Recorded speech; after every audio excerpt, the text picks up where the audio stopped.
থেকে বিচ্যুত হয়ে পথভ্রষ্ট হয়ে যাবে, সে নিজেরই ক্ষতি করবে।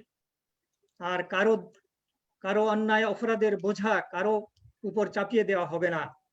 আর আল্লাহ তাআলা এখানে ওই একই কথা আবারও বলেছেন, আল্লাহ তাআলা কোনো জাতিকেই তিনি হেদায়েত না পাঠিয়ে, রাসূল না পাঠিয়ে, সতর্ককারী না পাঠিয়ে কাউকে তিনি বিচারের সম্মুখীন করবেন না।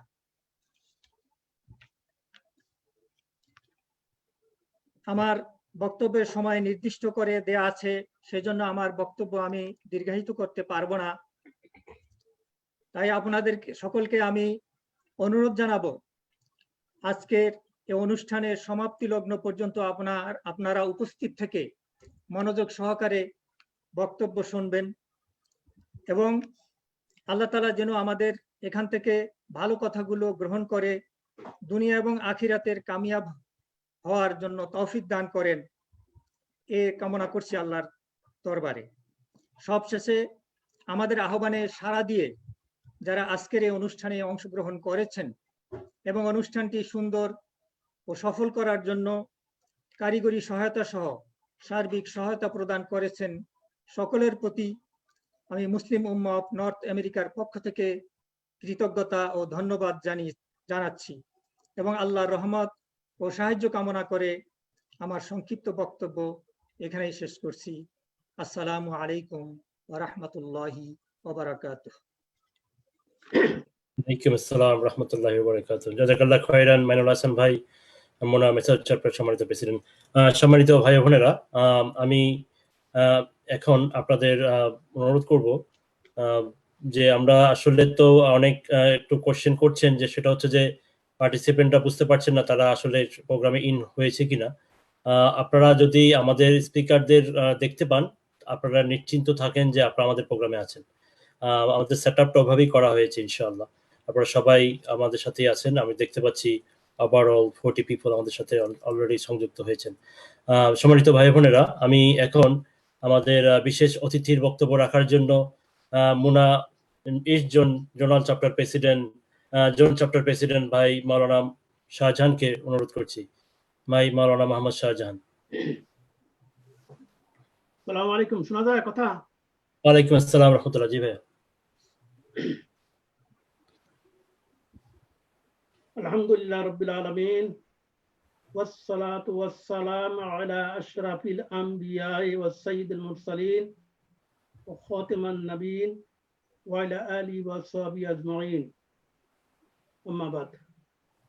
আল্লাহুম্মা সাল্লি আলা মুহাম্মাদিন ওয়া আলা আলি মুহাম্মাদ কামা সাল্লাইতা আলা ইব্রাহিম ওয়া আলা আলি ইব্রাহিম ইন্নাকা হামিদুম মাজিদ।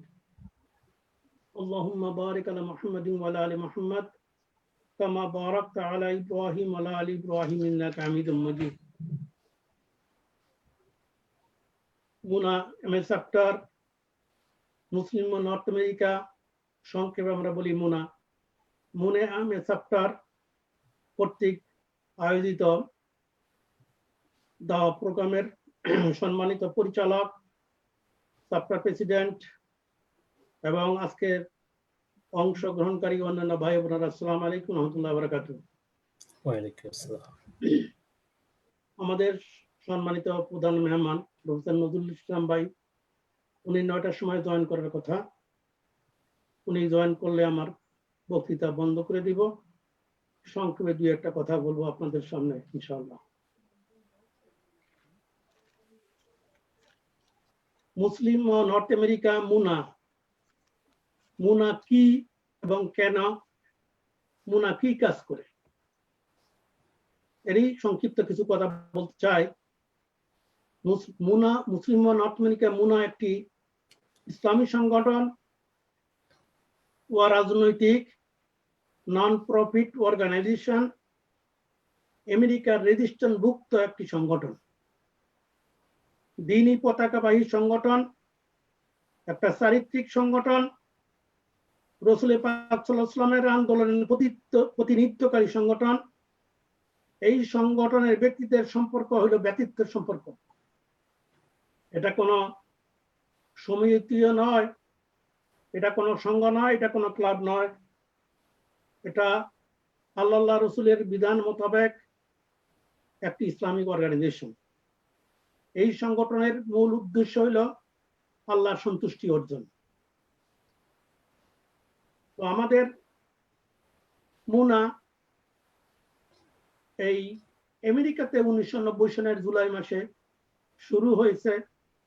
মুনা 5টি কর্মসূচির মাধ্যমে মুনার কাজ করতেছে 1990 সন থেকে। দাওয়াত 1 নম্বর দাওয়াত, 2 নম্বর সংগঠন, 3 নম্বর শিক্ষা, তার 4 নম্বর হলো সমাজ সেবা, তারপর পারস্পরিক সম্পর্ক। সবগুলির আমি আলোচনা হয়তো করতে পারবো না, আমার সময় খুব কম। আমি হয়তো দাওয়াত এবং সংগঠনের উপরই কিছু একটা কথা বলবো ইনশাআল্লাহ। মুসলিমা নর্থ আমেরিকা মুনা এটা নতুন কোন দাওয়াত না। যেই দাওয়াত আম্বিয়া কেরাম আলাইহিস সালাম এবং আমাদের শেষ নবী রাসূল পাক সাল্লাল্লাহু আলাইহি ওয়াসাল্লাম যে দাওয়াত দিয়েছেন সেই একই দাওয়াত আমাদের।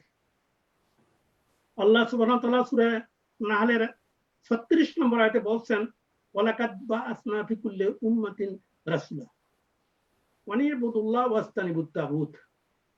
আল্লাহ সুবহানাহু ওয়া তাআলা প্রত্যেক কওমের ভিতরেই প্রত্যেক সম্প্রদায় নবী পাঠিয়েছেন এবং প্রত্যেক নবীর কথা একই ছিল যে আল্লাহর ইবাদত করো, তাগুতকে পরিহার করো।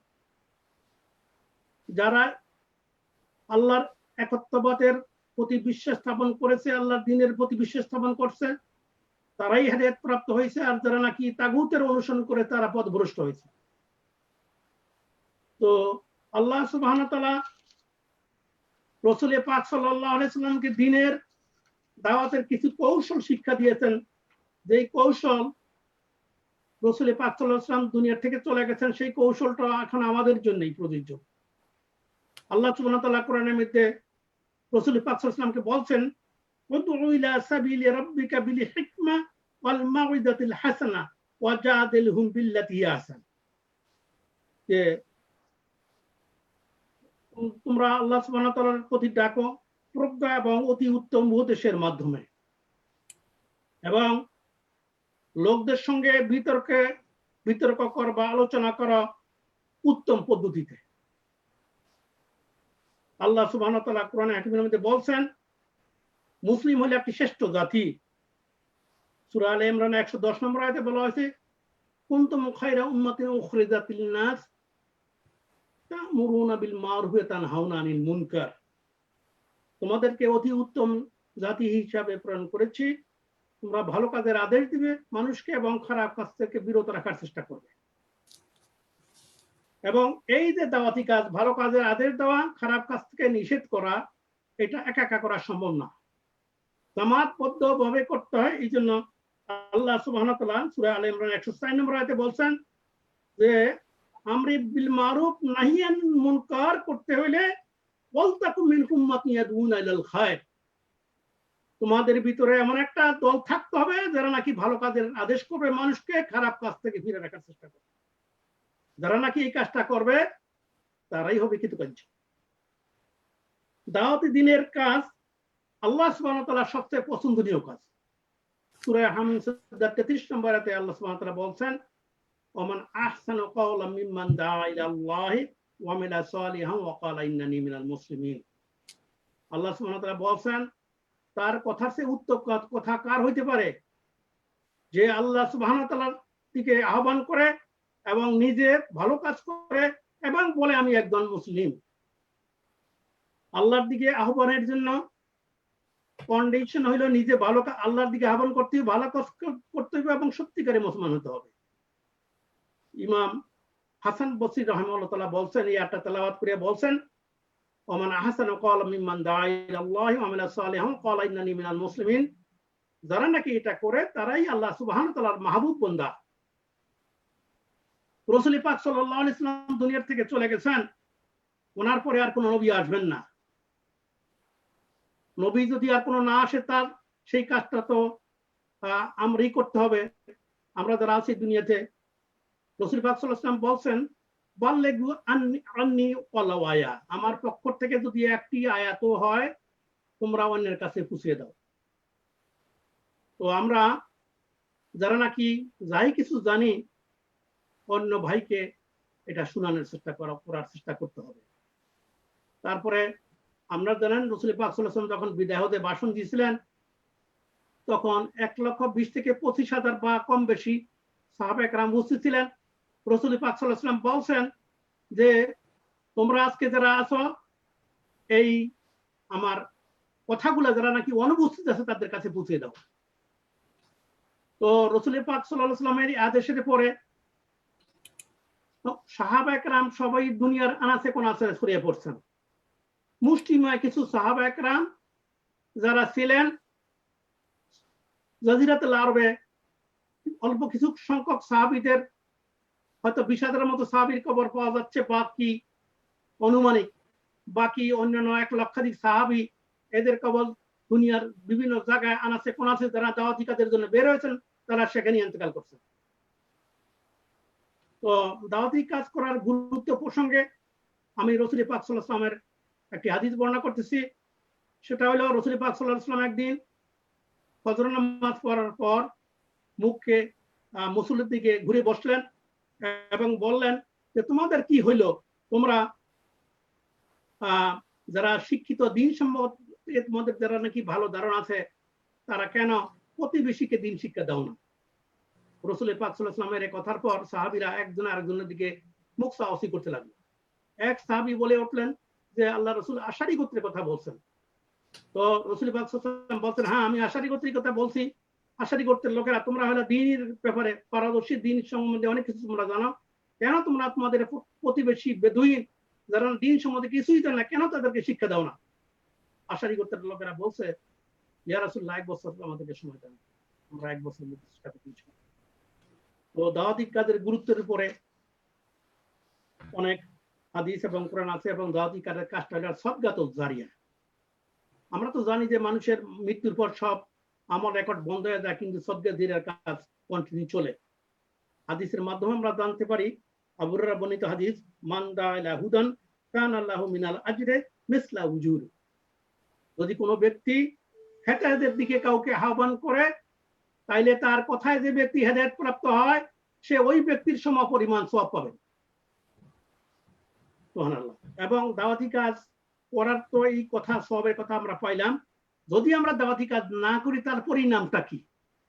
তার পরিণামের ব্যাপারে হযরত হুযায়ফা রাদিয়াল্লাহু তাআলা আনহু কর্তৃক একটি হাদিসের মাধ্যমে আমরা জানতে পারি, ওয়াল্লাযী নাফসি বিয়াদিহি লাতা'মুরুনা বিল মারুফ ওয়া লা তানহাউনা আনিল মুনকার।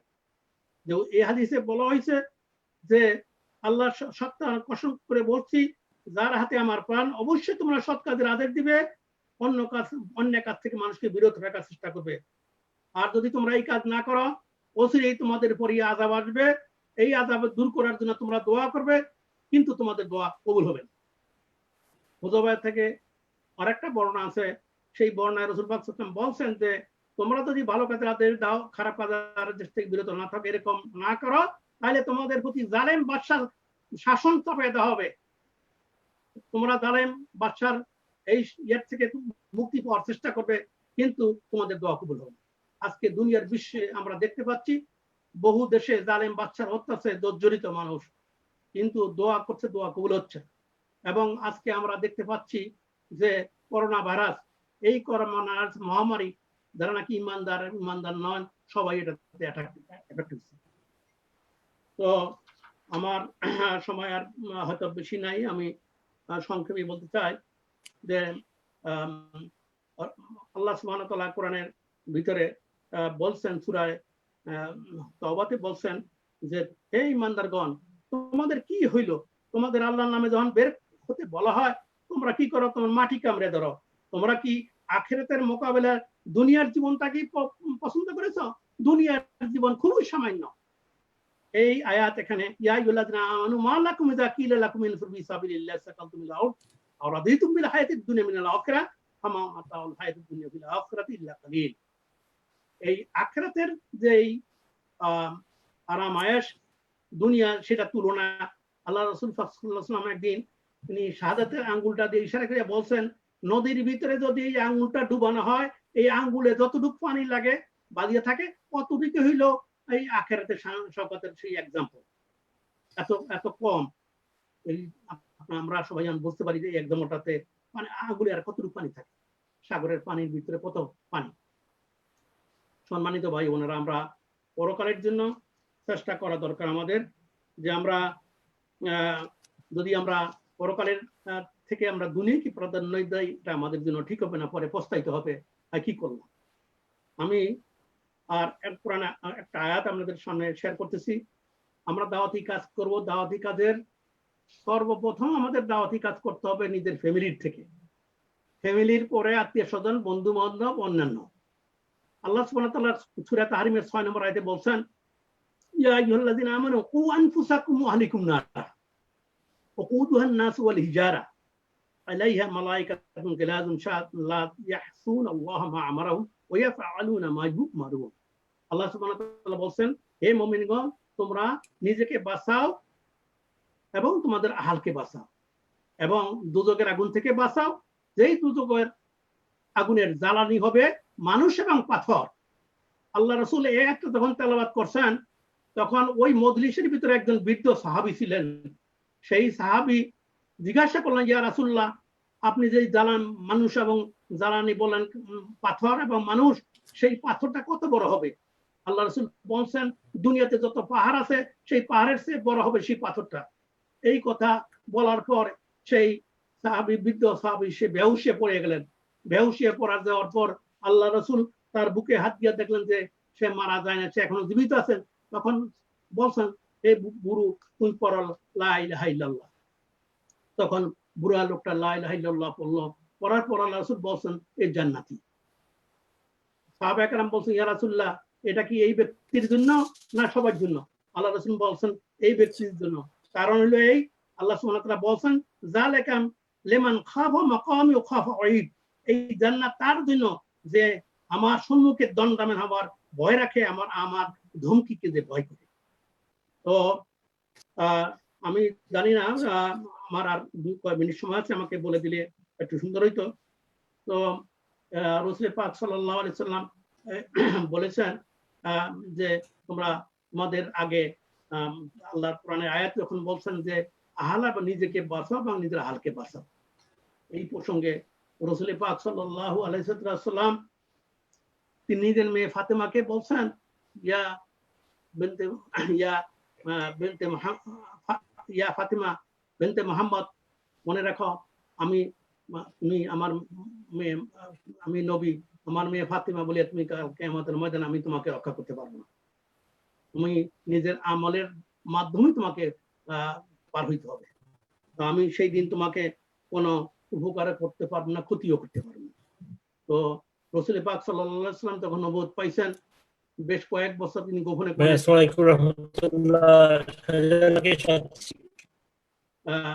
নিজের ফ্যামিলিকে এবং দাওয়াত দিতে লাগলেন গোপনে গোপনে। পরে যখন নাকি আল্লাহর পক্ষ থেকে আওয়াজ আসলো, ওহী আসলো, ওয়ানজিরাতাকাল আশীরাতাল আকরাবিন, ওয়ানজির আশীরাতাকাল আকরাবিন, যে তোমার আত্মীয় স্বজনকে তুমি ভয় দেখাও। তখন রাসূল পাক সাল্লাল্লাহু আলাইহি ওয়াসাল্লাম সাফা পাহাড়ে গেলেন। সাফা পাহাড়ে সকালবেলা যাইয়া ইয়া সাবা বলিয়া ডাক দিলেন। তো তৎকালীন আরব সমাজে কোন লোক যদি বিপদে পড়তো, তখন ওই পাহাড়ে যায় এইভাবে ডাক দিত।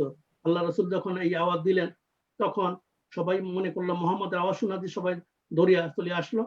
আসিয়া জিজ্ঞাসা করলো, কি মুহাম্মদ, কি ব্যাপার, তুমি আমাদেরকে কি জন্য ডাকছো? তখন বলছে যে তোমরা কি আমার কথা বিশ্বাস করো? হ্যাঁ, তুমি বিশ্বাস করি, তুমি আলামিন।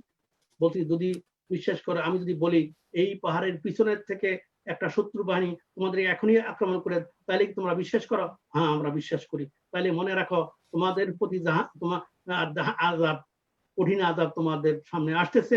তোমরা এক আল্লাহর ইবাদত করো, শিরক পরিহার করো। তখন আবু লাহাব সে এই বলল, তাব্বাল্লাকা আলিহাজ জামাতেনা, তোমার ধ্বংস, তুমি কি এই জন্য আমাদেরকে ডেকেছ? এই বলে সে দুইটি হাত উঠেছিল। তখন আল্লাহ সুবহানাহু ওয়া তাআলা সূরা লাহাব নাযিল করেন। তো আমি আমার সময় মনে হয় শেষ হয়ে গেছে। আমি আর দীর্ঘ সময় নিতে চাই না। আমি একটু অল্প কথা বলে শেষ করব। আল্লাহ সুবহানাহু ওয়া তাআলা বলছেন, আতিউল্লাহ ওয়া আতিউর রাসূল লাআল্লাকুম তুরহামুন, আল্লাহর আনুগত্য করো এবং রাসূলের আনুগত্য করো, সম্ভবত তোমাদের প্রতি রহম করা হবে।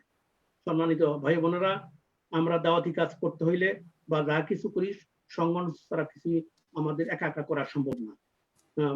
আল্লাহ সুবহানাহু ওয়া তাআলা পবিত্র কালামে বলেছেন, ওয়াতাসিমু বিহাবলিল্লাহি জামিআন ওয়া লা তাফাররাকু, তোমরা আল্লাহর জুটকে মজবুত করে ধরো।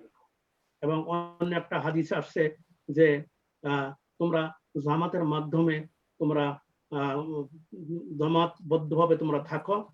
জামাতবদ্ধভাবে না থাকলে ওই ছাগলের মেষপালের থেকে একটা মেষ যেরকম আলাদা হইলে নেকড়ে বাঘ যে তাকে খপ্পরে পড়ে যায়, সেইরকম জামাতবদ্ধ জীবন থেকে যদি কোনো একটা লোক বাইরে থাকে, সেও শয়তানের খপ্পরে পড়ে যাবে, আল্লাহর দিনের থেকে সে বাইরে চলে যাবে, শয়তানের অসওয়াসায় পড়ে যাবে। তো সম্মানিত ভাই বোনেরা, আমি মুসলিম নর্থ আমেরিকার 5 দফা কর্মসূচির ভিতরে দাওয়াত এবং কথা বললাম, সংগঠনের ব্যাপারে খুব একটা কথা বলতে পারি নাই। তারপরে আরো আমাদের 3টা কর্মসূচি আছে, এগুলো ইনশাল্লাহ সময় সুযোগ মতো আবার এক সময় আলোচনা করব। আমাদের প্রধান মেহমান আসছে ওয়ার্কিং প্রফেসর নজরুল ইসলাম ভাই, উনি জয়েন করছেন। এখন উনি ওনার মূল্যবান কথা আপনাদের সামনে পেশ করবেন। এই কথা বলি আমার সংক্ষিপ্ত কথা এখানে শেষ করলাম। আসসালামু আলাইকুম ওয়া রাহমাতুল্লাহি ওয়া বারাকাতুহু।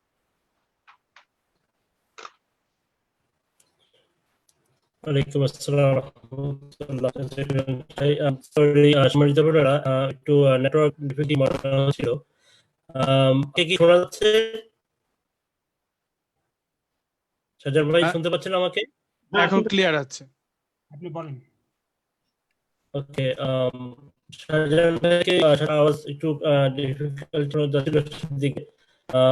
যে আলহামদুলিল্লাহ আমাদের প্রধান অতিথি ভাই ওনার কথা শুনবো ইনশাআল্লাহ। বোনেরা আলহামদুলিল্লাহ শাহজাহান সাহেব যে আপনার আসলে মোনা মুসলিম নর্থ আমেরিকা সেই লক্ষ্যেই যে আল্লাহ পাক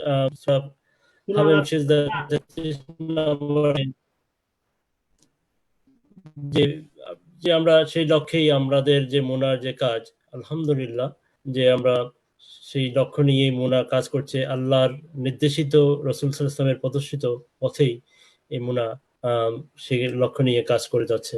আলহামদুলিল্লাহ আমরা আমাদের প্রধান অতিথির বক্তব্য শুনবো। সম্মানিত ভাই ও বোনেরা,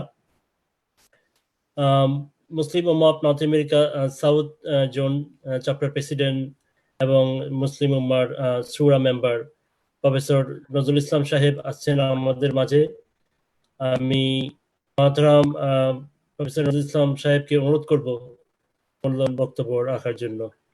প্রফেসর নজরুল ইসলাম। إن الحمد لله نحمده ونستغفره ونعوذ بالله من شرور أنفسنا ومن سيئات أعمالنا، من يهده الله فلا مضل له ومن يضلل فلا هادي له، وأشهد أن لا إله إلا الله وحده لا شريك له، وأشهد أن محمدا عبده ورسوله أرسله بالحق بشيرا ونذيرا بين يدي الساعة، من يطع الله ورسوله فقد رشد ومن يعص الله ورسوله فقد غوى. قال الله تعالى في كتابه الكريم إن الله وملائكته يصلون على النبي يا أيها الذين آمنوا صلوا عليه وسلموا تسليما. فاللهم صل على محمد عبدك ورسولك وصل على المؤمنين والمؤمنات والمسلمين والمسلمات والأحياء منهم وأموات. সম্মানিত উপস্থিত ভাই এবং বোনেরা এবং ভাই পরিচালক নেতৃবৃন্দ, ম্যাসাচুসেটস চ্যাপ্টারের দায়িত্বশীল ভাইয়েরা, আসসালামু আলাইকুম ওয়া রাহমাতুল্লাহি ওয়া বারাকাতুহু। প্রথমে আমি মহান আল্লাহর শুকর আদায় করি যে দূর থেকে আপনাদের সাথে একত্রিত হয়ে আপনাদের সাথে কিছু কথা বিনিময় আমরা আপনাদের সাথে রাখতে পারি। আল্লাহ যদি তৌফিক দান করেন। আমরা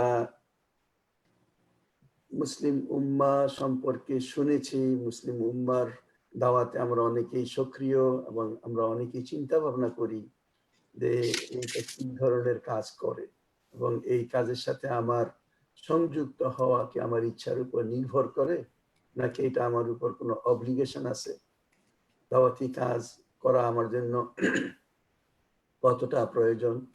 বিভিন্ন অ্যাঙ্গেল থেকে আমি সেই জিনিসটি আপনাদের সামনে সংক্ষিপ্ত টাইম যা আমার জন্য অ্যালটেড আমি শেষ করার চেষ্টা করব। আমরা মুসলিম, আমরা খুব স্পেশাল একটা জাতি। আমরা অনেকেই নিজেকে বুঝতে পারি না, চিনতে পারি না, বুঝতে পারি না। যেখানে আল্লাহ বলছেন কুনতুম খায়রা উম্মাতিন উখরিজাত লিন-নাস, কুনতুম খায়রা উম্মাতিন, we are the best of all nations. এবং তিনি বলছেন উখরিজাত লিন-নাস, আমাদেরকে সৃষ্টি করা হয়েছে মানব জাতির মুক্তির জন্য। কিন্তু বাস্তবে আমরা যে জিনিসটা দেখি, সত্য কথা যেটি, যে আমরা কি এখন এই বিশ্বের বিভিন্ন জাতির মধ্যে আমরাই কি শ্রেষ্ঠ? সেই শ্রেষ্ঠত্ব কিন্তু আমরা প্রমাণ করতে পারি নাই, স্টাবলিশ করতে পারি নাই, আমরা দেখাইতে পারি নাই। আমাদেরকে আর কেউ শ্রেষ্ঠ জাতি হিসাবে এখন মানে না। একটা সময় ছিল যখন আমরা শ্রেষ্ঠ জাতি হিসাবেই যেদিকে গিয়েছি সেদিকেই আমাদের জন্য সম্মান ছিল, কিন্তু আজকে সেই সম্মান আমরা হারাই ফেলছি। যে ছোট্ট আয়াতটুকু আমি আপনাদের সামনে তেলাওয়াত করেছি, তার আয়াতটার বাকি অংশটুকু দেখেন, কুনতুম খায়রা উম্মাতিন উখরিজাত লিন-নাস, কিন্তু দুইটা শর্ত আছে, তা'মুরুনা বিল মারুফ ওয়া তানহাউনা আনিল মুনকার। তার শর্ত হলো যে তোমরা মানুষকে সৎ কাজের আদেশ দিবে এবং অসৎ কাজ থেকে তাদেরকে দূরে রাখবে। তাহলে শ্রেষ্ঠতম উম্মত হওয়ার জন্য আমাদেরকে যে কাজটা করার কথা ছিল সেটা হলো মানুষদেরকে আমরা সৎ কাজের দিকে ডাকবো এবং খারাপ কাজ থেকে দূরে রাখবো। কিন্তু বাস্তবতা কি? আমরা বর্তমানে মুসলমানরা যেখানেই থাকি দুনিয়ার প্রায় সব দেশে একই অবস্থা। আমরা নিজেরাও তেমন সৎ কাজ করি না, ব্যক্তিগতভাবে কিছু মানুষজন করে, কিন্তু as a society, as a nation দেখা যায় যে আমরা সৎ কাজের দিকে নাই। আর অসৎ কাজ যা আছে তা আমাদের দ্বারা সবচেয়ে বেশি হয়, সবচেয়ে বেশি না হইলেও কারো চেয়ে আমরা কম না, এটি আমরা দেখি। তাহলে আল্লাহর কথা তো সত্য, তিনি তো বলছিলেন যে তোমরা শ্রেষ্ঠ জাতি। আমরা শ্রেষ্ঠ জাতি হওয়ার জন্য নিঃসন্দেহে যেই দুইটা কাজ আমাদের দরকার ছিল সেই দুইটা কাজ অ্যাবসেন্ট আছে বলেই আমরা নিজেরা শ্রেষ্ঠতম জাতি হইতে পারি না। প্রিয় ভাই এবং বোনেরা, Muslim Ummah of north America এইটি এমন একটি সংগঠন এই দায়িত্বটাই পালন করতে চায়, এবং কারণ এই দায়িত্বটা পালন করার জন্যই এই সংগঠনের সৃষ্টি। এবং মনে রাখবেন, এটা একটা দাওয়াতি সংগঠন। এখানে আরো অনেক রকমের সংগঠনটা আমেরিকায় আমরা দেখি, কিন্তু এর পরিচয় হলো এটা দাওয়া বেসড অর্গানাইজেশন। কেন দাওয়াতি বেসড অর্গানাইজেশন আমাদেরকে করতে হইলো? কোরআনে যেমন আল্লাহ আমাদেরকে নামাজ রোজা পড়ার জন্য আদেশ দিয়েছেন, আকিমুস সালাত ওয়া আতুজ যাকাত, হজ্জ ফিল বাইত, বিভিন্ন ভাবে যে কথা, সোম ফি রমাদান, কুতিবা আলাইকুমুল সিয়ামু কামা কুতিবা আলাল লাযিনা, ঠিক তেমনি ভাবে কোরআনের একটা বিরাট অংশ আমরা দেখি যে আমাদেরকে মানুষের কাছে দ্বীনের দাওয়াত পৌঁছানোর কথা আল্লাহ বলছেন, মানুষকে আল্লাহর দিকে ডাকার কথা বলছেন। কিন্তু আমরা এই জিনিসগুলিকে ঠিক যেভাবে গুরুত্ব দেওয়ার কথা ছিল সেভাবে আমরা দিই না। কোরআনে যেখানে আদেশ করা হচ্ছে উদউ ইলা সাবিল রাব্বিকা বিল হিকমাতি ওয়াল মাউইজাতিল হাসানা, উদউ, দিস ইজ অ্যান অর্ডার, ইলা প্রতি, উদউ ইলা সাবিল রাব্বিকা, কারো দিকে না, কোনো পার্টির দিকে না, তোমার রবের রাস্তার দিকে ডাকো মানুষকে, বিল হিকমা ওয়াল মাউইজাতিল হাসানা, সুন্দর উদাহরণ এবং উত্তম নসিহতের মাধ্যমে মানুষকে তোমরা আল্লাহর দিকে ডাকো। আলহামদুলিল্লাহ, কিন্তু সেই যে দায়িত্বটা আমরা পালন করার কথা, সেই দায়িত্বটা আমরা অনেকেই পালন করি না, আর সেই জন্যই আসলে আমরা শ্রেষ্ঠ জাতি হইতে পারি নাই। এটি হলো বাস্তবতা। আমরা এই অর্গানাইজেশনটার ভিতরে এই কাজটাই আমরা করি যে আমরা মানুষকে আল্লাহর দিকে ডাকি, কারণ এটা আল্লাহ রাব্বুল আলামিন আমাদের জন্য অব্লিগেশন করেছেন, এটা ফরজ করেছেন। আপনারা যারা এই প্রোগ্রামটা শুনছেন, আমি আপনাদেরকে বলবো যে এই প্রোগ্রাম আমি বেস করব ম্যাক্সিমাম কোরআনিক আয়াত এবং আল্লাহ রাসূলের হাদিসের মাধ্যমে, আয়াতের মাধ্যমেই। আপনারা অনেক কথাগুলি জানেন, জানেন না তা না, আমি নতুন কোনো কথা বলবো না, কিন্তু কোরআনই বলছে ওয়াযাক্কির ফাইন্নায যিকরা তানফাউল মুমিনিন, স্মরণ করো, স্মরণ মুমিনের জন্য কল্যাণকর। আপনি আমাদের 100 জন মানুষকে যদি জিজ্ঞাসা করেন যে আল্লাহর রসুলকে আল্লাহ রাব্বুল আলামিন কেন প্রেরণ করেছেন। তার বিভিন্ন রকমের উত্তর আপনি পাবেন। তার অনেক উত্তর কোরআন হাদিস ভিত্তিক হইতেই পারে, আর অনেক কথা তার মন গড়া হবে। আমি কোরআনের একটা আয়াতের ভিত্তিতে আল্লাহ রসুলকে প্রেরণের উদ্দেশ্যটা তিনি যাইভাবে এক জায়গায় না 3 জায়গায় বলছেন। বিসমিল্লাহির রহমানির রহিম। ওয়াল্লাযী আরসালা রাসূলাহু বিল হুদা ওয়া দীনিল হক লিইয়ুযহিরাহু আলাদ দীনি কুল্লিহি। তিনি সেই সত্তা যিনি তার নবীকে সত্য দিন সহকারে প্রেরণ করেছেন, যাতে সেই দিনকে বিল হুদা ও দীনিল হক, হেদায়েত এবং সত্য দিন সহকারে প্রেরণ করেছেন, লিইয়ুযহিরাহু আলা দীনি কুল্লিহি, যাতে পরিপূর্ণ এই দিনটাকে প্রবর্তন করা যায়। তো সেইটা তার উদ্দেশ্য। কিন্তু আপনি অনেক সময় খুঁজে পাবেন না যে এই যে সমাজকে পরিবর্তন করার যে টার্গেট নিয়ে আল্লাহ রসুল আসছিলেন, আমরা সেই টার্গেটের মধ্যে আছি কিনা। ইসলাম শব্দের অর্থ আমরা সবাই বলি, জিজ্ঞাসা করলে সবাই বলবেন ইসলাম মানে কি, বলবেন যে ইসলাম মানে শান্তি। Answer is correct. আবার একটু যারা চিন্তা ভাবনা করে তাদেরকে যদি জিজ্ঞাসা করেন ইসলাম মানে কি, তারা বলবে ইসলাম মানে আনুগত্য। অফকোর্স এটাও কারেক্ট। আরো যদি কাউকে সিরিয়াসলি জিজ্ঞাসা করেন, তাহলে আপনি দেখবেন যে ইসলাম শব্দের অর্থ যদিও শাব্দিক অর্থ নয়, কিন্তু তার মিনিং হচ্ছে চেঞ্জ বা পরিবর্তন করে। যখন একটা ঘরের ভিতরে দেখেন এতদিন এই ঘরের ছেলে মেয়েরা নামাজ পড়তো না, মেয়েরা পর্দা করতো না, হঠাৎ করে দেখলেন এরা নামাজে পড়ে, রেগুলার নামাজি, পর্দা করে, তখন আপনি বলবেন ঘরটার ভিতরে ইসলাম ঢুকেছে। তখন তাদের লাইফ স্টাইলের ভিতরে একটা পরিবর্তন দেখবেন, সেটার নামে ইসলাম। মক্কায় তো একটা সিস্টেম চালুই ছিল, কিন্তু আল্লাহর রসুল যখন আসলেন তখন সেই সিস্টেমটাকে পরিবর্তন করে তিনি সেখানে আরেকটা নতুন সিস্টেম করলেন, যেখানে এতদিন লাত মানাতুজ্জা ইসাফ নায়ালা এই সমস্ত দেব দেবীর পূজা করা হইতো, এখন সেখানে শুধুমাত্র এক আল্লাহর দাসত্ব করা হয়।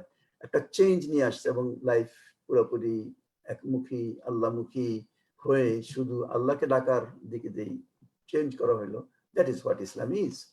তো আমরা দেখি যে এই দাওয়াতকে আল্লাহ রাব্বুল আলামিন কোরআনের বিভিন্ন পয়েন্ট থেকে, অ্যাঙ্গেল থেকে তিনি এই দায়িত্বটা আমাদের উপর প্রেরণ করেছেন। তিনি বলছেন, ইয়া আইয়ুহার রাসূল, হে আমার প্রিয় রাসূল, বাল্লিগ মা উনজিলা ইলাইকা মির রাব্বিক, আপনার রবের পক্ষ থেকে যা নাজিল করা হয়েছে তা আপনি বাল্লিগ, তা আপনি পৌঁছায় দেন, আপনি তা তাবলীগ করেন। ওয়াইলাম তাফআল, যদি আপনি সেই কাজটা না করেন, অর্থাৎ আল্লাহর কাছ থেকে আসা এই বাণী যদি মানুষের কাছে আপনি না পৌঁছান, ফামা বাল্লাগতা রিসালাতা, তাহলে আপনার প্রতি যে রসুল হিসাবে আমার দায়িত্ব ছিল, সেই দায়িত্বটা আপনি পূরণ করলেন না। আলহামদুলিল্লাহ, আল্লাহর রসুল তার দায়িত্ব পরিপূর্ণরূপে পালন করেছেন। এবং আমরা জানি বিদায় হজে তিনি 1 লক্ষ বা তার চেয়েও বেশি সাহাবীদেরকে নিয়ে তিনি জিজ্ঞাসা করেছেন, আমি কি তোমাদের কাছে আল্লাহর বাণী পৌঁছে দিয়েছি? সমস্যায় সবাই চিৎকার দিয়ে বলছে, অবশ্যই ইয়া রাসূলুল্লাহ। তখন তিনি বলছেন, তোমরা যারা উপস্থিত, তারা যারা উপস্থিত নাই তাদের কাছে এই বাণী পৌঁছে দাও। দেখেন, এই বাণীকে পৌঁছানোর জন্য আমাদের আদর্শ সেই প্রিয় সাহাবীরা, যাদের সংখ্যা 1 লক্ষের চেয়ে বেশি ছিল, তারা সারা দুনিয়া ব্যাপী ছড়াই গেল। এমনকি সমস্ত আরব ভূখণ্ডে 10,000-এর বেশি সাহাবীর কবর আপনি পাবেন না, কিন্তু তাদের জানা অজানা কবর পাবেন আপনি সেই কি বলে, সেই আফ্রিকা, সেই ভিয়েতনাম, সেই চায়না, সেই বিভিন্ন দেশে, শ্রীলঙ্কা, ইন্ডিয়া, বিভিন্ন দেশে। কেন? সেখান থেকেই তারা তাদের যে মিশন, যে দায়িত্ব, সেই দায়িত্ব পালন করার জন্য তারা বের হয়ে চলে গেছে। আজকে আমরা কোথায় আছি? আমরা যারা মুসলমান বাংলাদেশি, আমাদের বাপ দাদা এর পূর্বপুরুষরা তো হিন্দুই ছিল, সত্যি কথা যেটা। কিন্তু যখন আরব ব্যবসায়ীরা আমাদের দেশে ব্যবসা করতে আসছে, কিন্তু তারা 2 রকম ব্যবসা করেছে, দিনের ব্যবসা করেছে, দুনিয়ার ব্যবসা করেছে। এবং দুনিয়ার এই ব্যবসা তারা করার সাথে সাথে আখিরাতের ব্যবসা করার মাধ্যমে আমাদেরকে, এই আমাদের পূর্বপুরুষদেরকে এই দিনের পথে নিয়ে আসছে। আলহামদুলিল্লাহ, সেই কারণেই আমি আপনি মুসলিম। আমরা এই এখানে আমেরিকায় আসার কারণে আমাদের উপর যেই দায়িত্বটা বাংলাদেশে হয়তো আমাদের উপর ছিল না, সেই দায়িত্বটা এখন আমাদের উপর এসে পড়েছে। কারণ আল্লাহ কোরআনে বলেন, ওয়াকাযালিকা জাআলনাকুম উম্মাতাও ওয়াসাতা লিতাকুনু শুহাদা আলান নাস ওয়া ইয়াকুনু রাসূলু আলাইকুম শাহিদা। এইভাবেই আমি তোমাদেরকে একটা মিডিয়া জাতি হিসাবে সৃষ্টি করেছি। লিতাকুনু শুহাদা আলান নাস, তোমরা হবে মানব জাতির জন্য সাক্ষী, সাক্ষ্য। ওয়া ইয়াকুনার রাসূলু আলাইকুম শাহিদা, এবং রাসূল হবে তোমাদের জন্য সাক্ষী। কিয়ামতের কঠিন বিচারের দিনে যে ইনসিডেন্ট বিদায় হজের আমি আপনাদের সামনে বলছিলাম, সেখানে আল্লাহ রাসূল সাক্ষী নিয়ে গেছেন যে আমি কি তোমাদের কাছে এই কথা পৌঁছে দিয়েছি। সবাই যখন সমস্যার চিৎকার দিয়ে বলছে, ইয়া রাসূলুল্লাহ আপনি পৌঁছে দিয়েছেন, তখন তিনি বলছেন, হে আল্লাহ, এই ফেরেশতা, এই পাহাড় পর্বত, এই সবকিছু সাক্ষী থাকো। আর তারা সাক্ষী দিচ্ছে যে আমি সেই বাণী তাদের কাছে পৌঁছে দিয়েছি। ঠিক তেমনি ভাবে কিয়ামতের ওই কঠিন বিচারের দিনে আমি আর আপনিও এই জনগণের সামনে দাঁড়াইতে হবে। আমার প্রতিবেশী আমার সাথে উঠা বসা করে, আমার সাথে চাকরি বাকরি করে, তার সাথে আমার লেনদেন আছে, কোঅপারেশন আছে, সবকিছু আছে। এই ব্যক্তি হয়তোবা কিয়ামতের ওই কঠিন বিচারের দিনে আল্লাহর কাছে ফরিয়াদ করবে যে হে রাব্বুল আলামিন, তোমার এই বান্দাদের কাছে তোমার নবীর মাধ্যমে সত্য সঠিক দিন তো তাদের কাছে ছিল, তারা সেই দিনকে নিজেরাই প্র্যাকটিস করেছে কিন্তু আমাদের কাছে পৌঁছায় নাই। অথচ তাদের দায়িত্ব ছিল, আপনি দায়িত্ব দিয়েছিলেন, যেহেতু আল্লাহর নবীর পরে আর কোনো নবী আসবে না, তাদের দায়িত্ব ছিল সেই বাণীকে আমাদের কাছে পৌঁছানোর কথা, তারা সেই কাজ করে নাই। সুতরাং হে রাব্বুল আলামিন, শাস্তি আমাদেরকে কেন, শাস্তি আপনি তাদেরকে দেন যারা এই সত্য সঠিক দিনের ফ্ল্যাগ ক্যারিয়ার ছিল। সেই দিন আমরা খুব ফেঁসে যাব, আমাদের ভিতরে অধিকাংশ লোকজন ফেঁসে যাবে। ফাঁসবে না কারা? যারা তাদের সাধ্য অনুসারে এই বাণীকে মানুষের কাছে পৌঁছানোর জন্য আপ্রাণ প্রচেষ্টা করে। এরকম প্রচেষ্টা করে যেরকম প্রচেষ্টা আল্লাহর নবী এবং তার সাহাবীরা করেছেন। এমনকি আল্লাহর নবীকে যেখানে এই কাজ করার জন্য কতটা মানুষ খারাপ ভাবে চিত্রিত করেছে তাও আমরা জানি। পাগল বলেছে, জাদুকর বলেছে। আমি তো বলবো যে এই হাজ হিসাবিলি আদউ ইলাল্লাহ, এটাই আমার কাজ, যে মানুষকে আল্লাহর দিকে ডাকি। এই ডাক দিতে দিতে এমন যেন অবস্থার সৃষ্টি হয় যে মানুষ আমাকে আপনাকে পাগল বলে। যদি পাগল বলে, অর্থাৎ সবসময় যদি আমার আপনার টার্গেট এটাই হয়ে থাকে, তাইলে বলতে হবে যে পাগল যদি বলে তাহলে রাসূল সাল্লাল্লাহু আলাইহি ওয়াসাল্লামের সুন্নতের উপর আমার বলতে পারেন যে আমল হয়েছে, এটা আপনি বলতে পারেন। আল্লাহ রাব্বুল আলামিন তার রাসূলকে দায়িত্ব দিয়েছেন এবং পরিষ্কার করেছেন, ফাহাল আলার রাসূলি ইল্লাল বালাগুল মুবিন, রাসূলের তো কাজ শুধুমাত্র সুস্পষ্টভাবে পৌঁছে দেওয়া। এবং এই কথা বলছেন, আলাইকাল বালাগ, আপনার দায়িত্ব পৌঁছানো, ও আলাইনাল হিসাব, আমার দায়িত্ব হিসাব নেওয়া।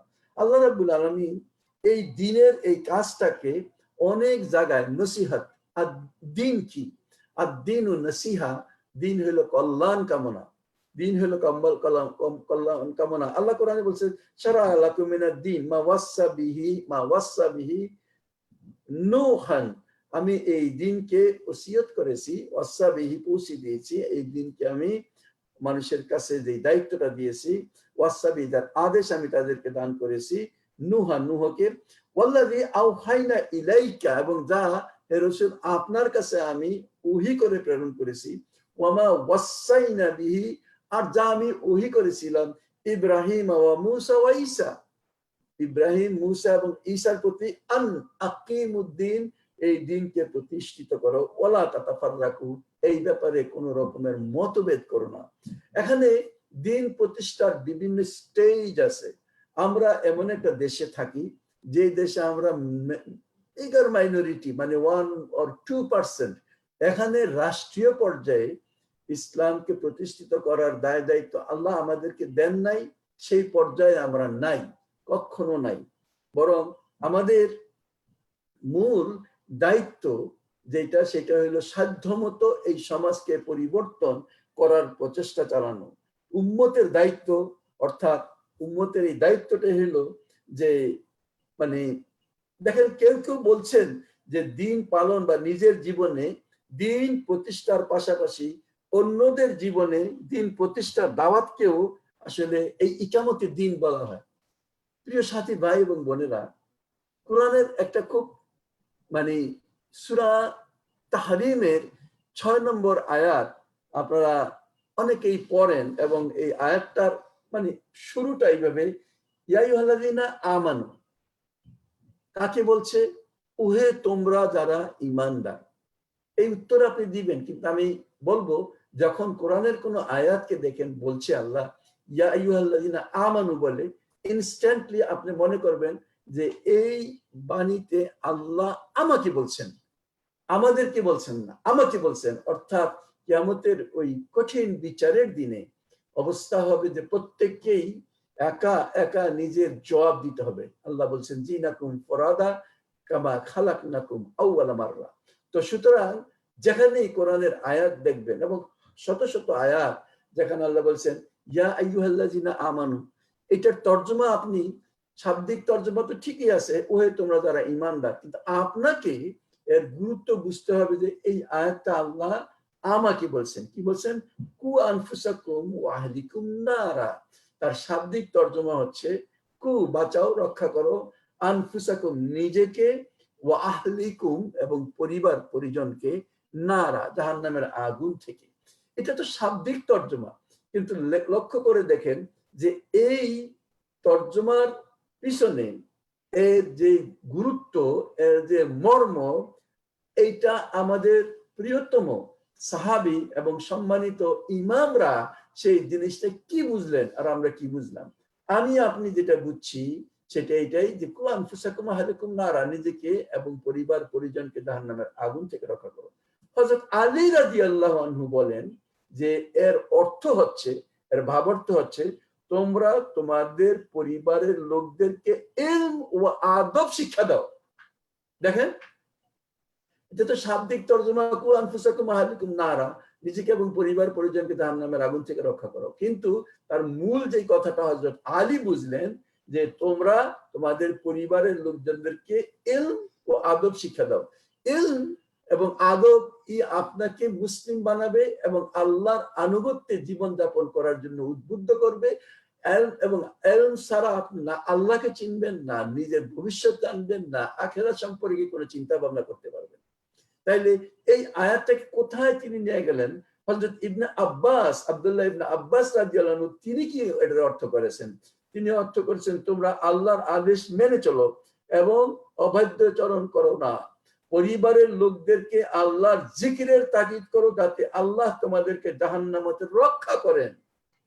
এটা আব্দুল্লাহ ইবনে আব্বাস তিনি এর অর্থ করতেছেন।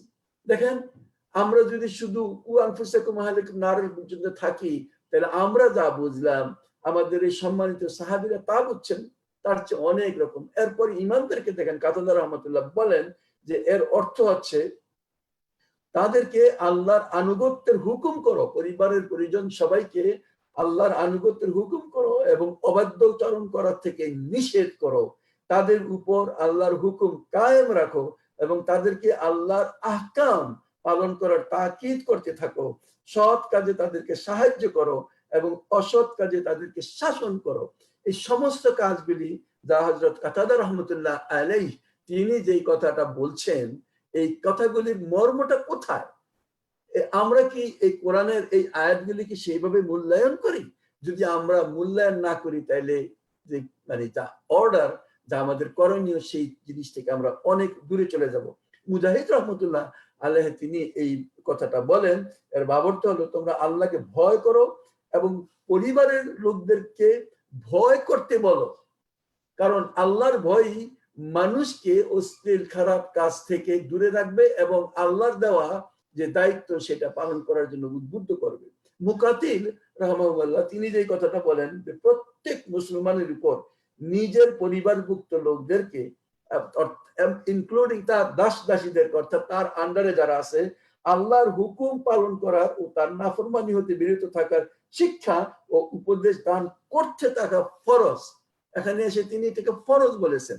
তাহলে সিম্পল কোরআনের এই আয়াত কু আনফুসাকুম ওয়া আহলিকুম নারা, এর অর্থ যদি এইরকম হয়ে থাকে, শাব্দিক তর্জমা তো যদি আমরা কোরআন পড়ি তাহলে বুঝলাম আল্লাহ বলছেন, কিন্তু এর গভীর শিক্ষিত করো, তাদেরকে আল্লাহর ভয়ে ভীত সন্ত্রস্ত রাখো, তাদেরকে ইলম শিক্ষা দাও, তাদেরকে আদব শিক্ষা দাও, তাদেরকে আল্লাহর জিকিরের তাকিদ করো, আল্লাহ এবং তাদের সম্পর্কে তোমরা সবসময় সজাগ থাকো, আল্লাহর হুকুম আহকাম পালন করার জন্য তাদেরকে উদ্বুদ্ধ করো।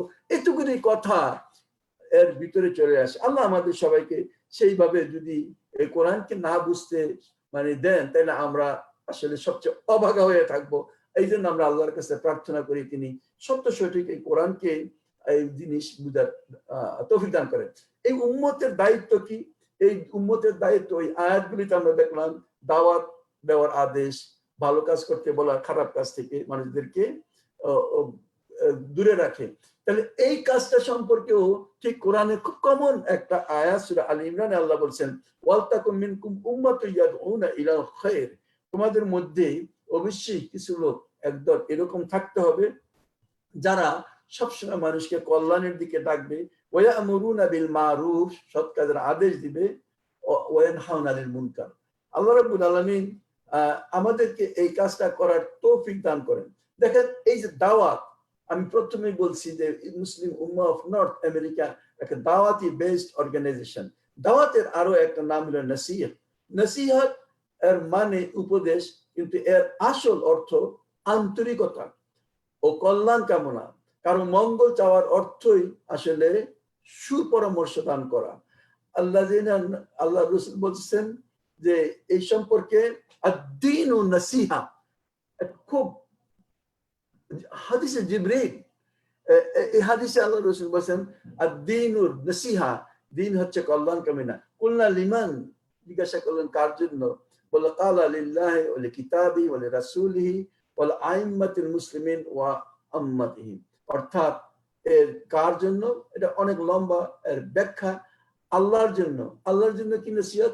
মানুষ দেখে আল্লাহকে, অধিকাংশ মানুষ আল্লাহকে চিনে না, মা কাদরুল্লাহ হাক্কা কদরি, মানুষ আল্লাহর মর্যাদাই বুঝে নাই। সে আল্লাহর মর্যাদাটাকে স্টাবলিশ করা, অর্থাৎ এই দুনিয়ার সবকিছু যাতে আল্লাহর ইচ্ছায় হয়, আল্লাহর সুপ্রিমেসি যাতে সবসময় প্রতিষ্ঠিত থাকে, তার জন্য নিজের দায় দায়িত্বটাকে পালন করা।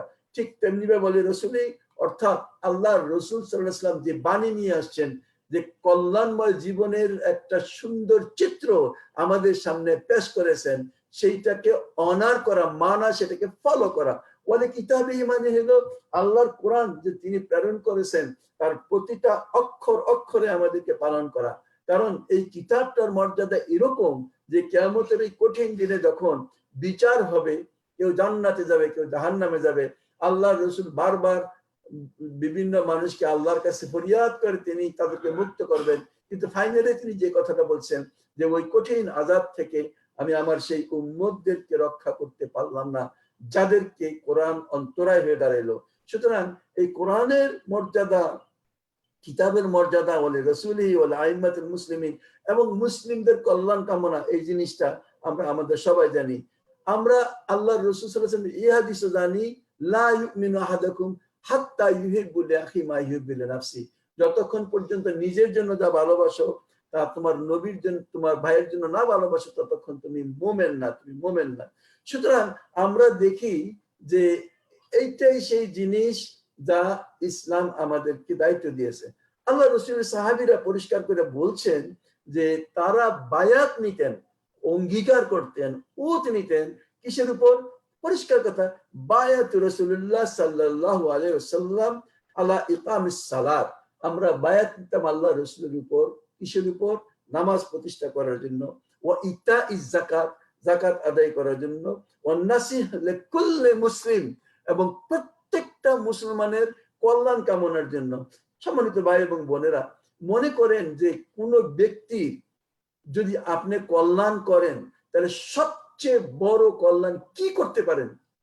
আপনি তাকে মিলিয়ন বিলিয়ন ট্রিলিয়ন টাকা দিতে পারেন, বড় বাড়ি ঘর টাকা পয়সা সবকিছু দিতে পারেন, এই সবগুলির চেয়েও, কারণ এই সবগুলি সে ব্যবহার করতে পারবে তার যতদিন এই দেহের সাথে তার রূহ আছে।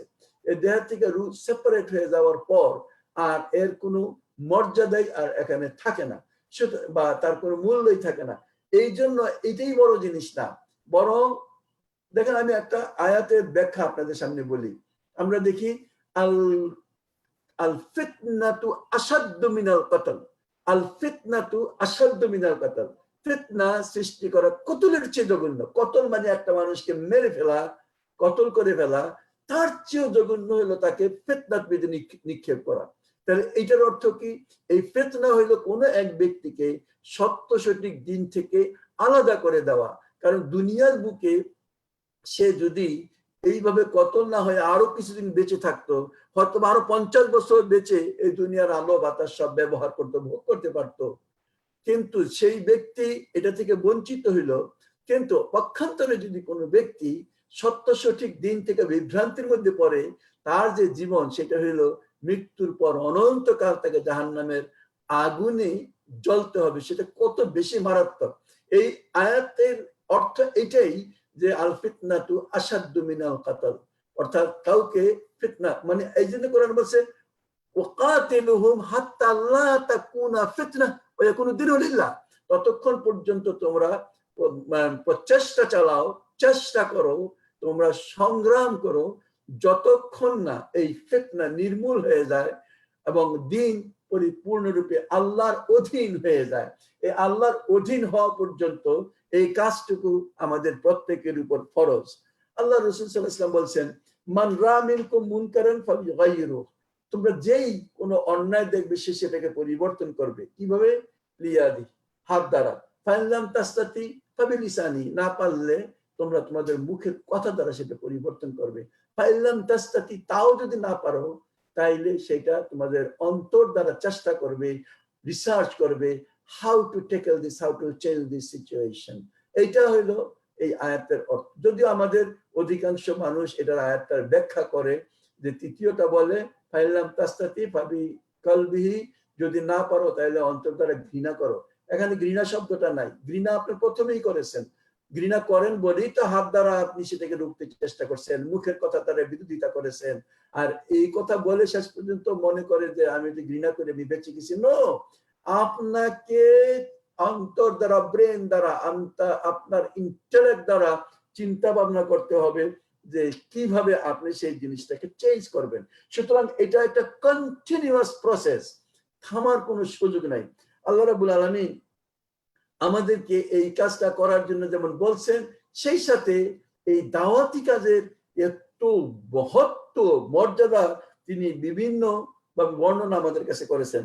আসলে মুমিনের জন্য এই দাওয়াতি কাজ একটা অনেক বড় ইবাদত, বরং এই ইবাদত পালনে অন্য ইবাদত, বরং নামাজ রোজার মতোই সব পাওয়া যাবে, কোনো অংশে কম পাওয়া যাবে না। মানে এই দাওয়াতি কাজের তিনটা বড় বড় পুরস্কারের কথা আল্লাহ রাসূল সাল্লাল্লাহু আলাইহি ওয়াসাল্লাম আমাদেরকে বলছেন। তার সবচেয়ে বড় কথা হচ্ছে আল্লাহ রাসূল বলেছেন, ওয়াল্লাহি লা ইন ইয়াহদিয়াল্লাহু বিকা রাজুলান ওয়াহিদ, কোন ব্যক্তিকে যদি তোমার মাধ্যমে একটা ব্যক্তিকে হেদায়েতের পথ দেখায়, খায়রুম মিন আইয়াকুনা লাকা হুমরুন নাইম, সেটা তোমার জন্য লাল উটের চেয়ে উত্তম। লাল উট বলতে কি বোঝায়? বলতে পারেন বর্তমান ল্যাম্বরগিনি কার, কারণ ওই সময় উটি ছিল যানবাহন, তার ভিতরে যদি একটা সুন্দর লাল উট হয় তার মর্যাদাটাকে বোঝানোর জন্য কি, যদি তোমার কথায় একটা মানুষ দিনের পথে আসে সেটা তোমার জন্য এত বড় মর্যাদাকর জিনিস। আল্লাহ রাসূল সাল্লাল্লাহু আলাইহি ওয়াসাল্লাম এই কথা বলছেন যে প্রত্যেকটা সৎ কাজের নির্দেশ করা একটা সাদাকা এবং প্রত্যেকটা খারাপ কাজ থেকে মানুষকে বাঁচানো একটা সাদাকা। আমরুন বিল মারুফ সাদাকা, আমরুন বিল মারুফ সাদাকা, ভালো কাজের আদেশ একটা সাদাকা, ওয়া নাহা আনিল মুনকার সাদাকা, এবং খারাপ কাজ থেকে মানুষকে রক্ষা করা এটাও একটা সাদাকা। শুধু তাই না, আরেকটা কথা আছে, আল্লাহ রাসূল বলছেন যদি কেউ কোনো ভালো কর্মের দিকে নির্দেশনা প্রদান করে তবে তিনি কর্মটি পালনকারীর সমপরিমাণ সওয়াব লাভ করবেন, আর তার সওয়াব কম হবে না। তিনি যেহেতু এখন আপনি যদি কাউকে দ্বীনের পথে নিয়ে আসলেন, নামাজি বানাইলেন, সুন্দর ওযু শিক্ষা দিলেন, তাইলে সেই ব্যক্তি যতদিন পর্যন্ত এই কাজগুলি করবে ততদিন পর্যন্ত আপনি তার রয়্যালটি পাবেন, সওয়াব পাইতে থাকবেন। আল্লাহ রাসূল বলেছেন, মান দাল্লা আলা খায়র ফালাহু মিসলু আজরি ফাআলিহা, যে ব্যক্তি ভালো কাজের দিকে মানুষকে ডাকে সে যেই কাজটা, যে ভালো কাজ মানুষ করে তার সমপরিমাণ সওয়াব সেই ব্যক্তি পাবে। আলহামদুলিল্লাহ। এবং মনে রাখবেন যে এই দাওয়াতি কাজ এমন একটা জিনিস, 3 নম্বর পয়েন্ট আমি বলতে চাই, যা আমাদেরকে আল্লাহর আযাব গজব থেকে রক্ষা করবে। রাসূল সাল্লাল্লাহু আলাইহি ওয়াসাল্লাম তার উদাহরণে একটা জাহাজের কথা বলছেন, যে একটা জাহাজের দুইটা ডেক, উপরের ডেকের লোকেরা উপরে আসে, নিচের ডেকেরা থাকে, নিচের লোকেরা উপরে পানি আনতে যাওয়ার কারণে ওরা একটু অ্যানয়েড হয়েছে, তখন বললো আমরা নিচেরা ছিদ্র করে নিই, এখানেই তো পানি আমাদের কাছেই আছে। তখন তারা যখন ছিদ্র করতে গেল, ওই সময় যদি বাকি লোকেরা তাকে স্টপ না করে, তাইলে সেই জাহাজ থেকে পানি উঠার কারণে, সেই জাহাজে পানি উঠার কারণে সবাই ডুবে মরবে। এবং এইটাই আল্লাহর কোরআন আমাদেরকে সূরা আনফালের ভিতরে বলছেন 25 নম্বর আয়াতে, ওয়াত্তাকু ফিতনাতাল লা তুসিবান্নাল্লাযিনা যালামু মিনকুম খাসসা। ওই ফিতনা থেকে তোমরা রক্ষা পাও, যা শুধু তোমাদের মধ্যে যারা এই কাজ করে তাদের উপরে আসবে, বরং সবার উপরে আসবে। ওয়ালামু আন্নাল্লাহা শাদীদুল ইকাব। জেনে রাখো আল্লাহ অত্যন্ত প্রচন্ড শাস্তি দানকারী। আলহামদুলিল্লাহ, আমরা দেখি যদি দুনিয়ার মানুষ দায়িত্ব পালন না করে, তাইলে অবশ্যই বিরাট বড় রিস্কের ভিতরে থাকবে। এমনকি আমি সংক্ষিপ্তভাবে বলি যে আমাদেরকে আল্লাহ রাব্বুল আলামিন কিয়ামতের দিন যদি অন্যায় কাজ, দিনের বিরোধিতা হচ্ছে, এগুলি দেখেও যদি আমরা বলি নিজের খাই নিজের পরি, কারো সাথে পাশে নাই, মসজিদে যাই, নামাজ পড়ি, বাস, এটা ভুল একটা ধারণা।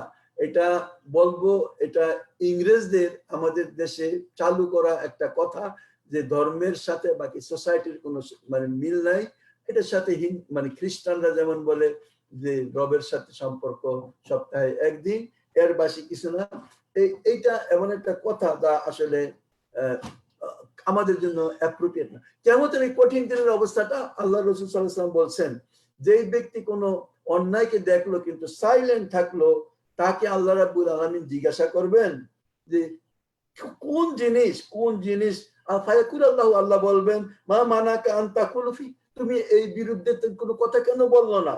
ফায়াকুলু রাব্বি খাশিতুন নাস, তখন সে বলবে, হে আল্লাহ, আমি মানুষকে ভয় করেছিলাম। তখন আল্লাহ বলবেন, ফায়াকুলা ওয়া আনা আহাক্কু আন ইয়াখশা, আমারই তো অধিকার বেশি ছিল। আমরা অনেক ক্ষেত্রে দেখি যে আমরা দিনের কাজ করতে পারি না, কারণ আমরা মানুষকে ভয় পাই। এই কাজ আমরা করতে চাই না, কারণ মানুষ আমাদের সমালোচনা করবে। তো আল্লাহ জিজ্ঞাসা করবেন, এমন যে অন্যায় তোমার চোখের সামনে হচ্ছিল, আমার দিন লঙ্ঘিত হচ্ছিল, মানুষ আমার বিরোধিতা করতেছিল, তুমি দেখেও তুমি কিছু বললা না কেন? বলবে, আল্লাহ, আমি মানুষকে ভয় পেয়েছিলাম। তখন আল্লাহ বলবে, তো আমারই তো হক বেশি ছিল, আমার ভয়ই তো তোমার এটা করার কথা ছিল, কিন্তু তুমি এই কাজটা করো নাই। সম্মানিত ভাই এবং বোনেরা, আমার সময়ের প্রায় অর্ধেক শেষ হয়ে গেছে, একটু বেশি শেষ হয়ে গেছে।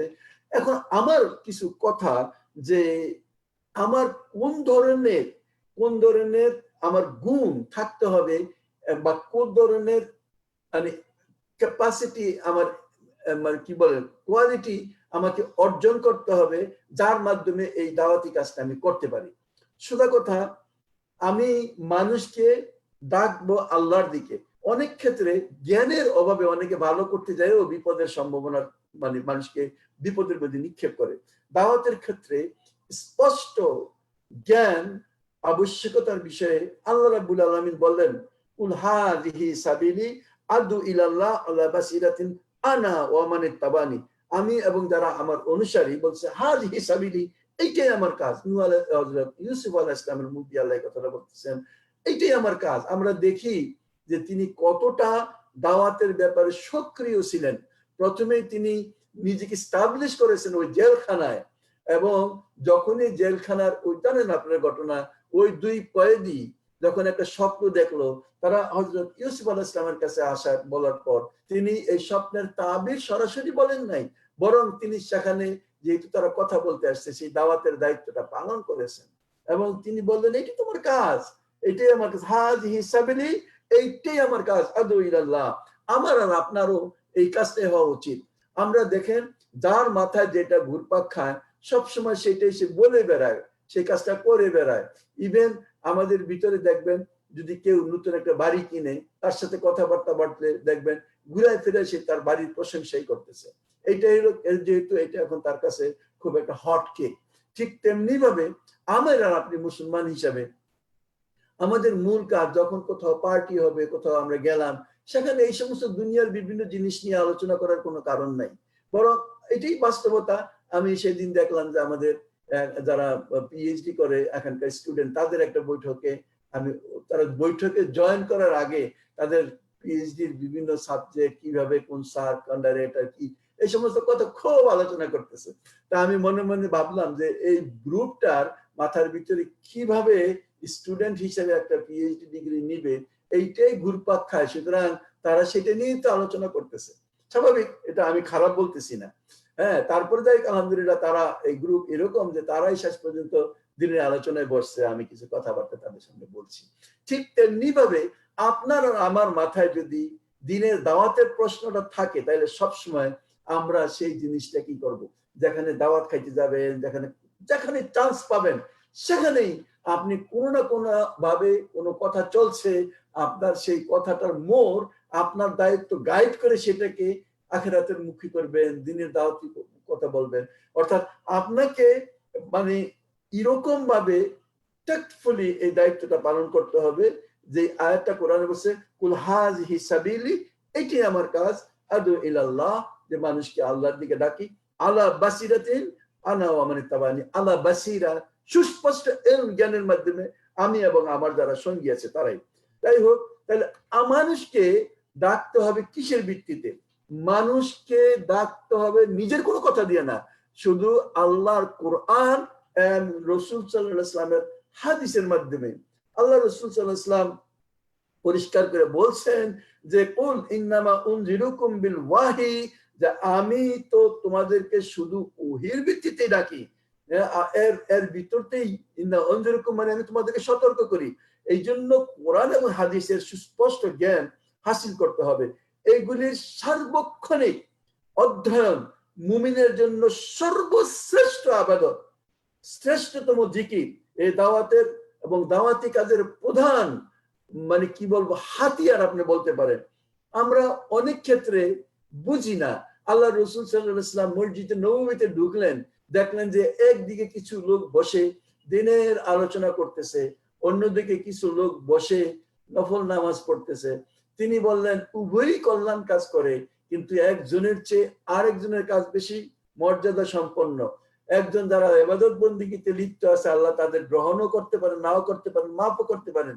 অন্যদিকে যারা দিনের এই আলোচনা করতেছে, বসতেছে, তাদের এতটা সওয়াব যে বিভিন্ন পশু পাখি পর্যন্ত তাদের জন্য আল্লাহর কাছে দোয়া করতেছেন। সুতরাং তারাই কল্যাণকামী, এই কথা বলে তিনি যারা দিনের আলোচনা করে তাদের সাথে বসে গেলেন।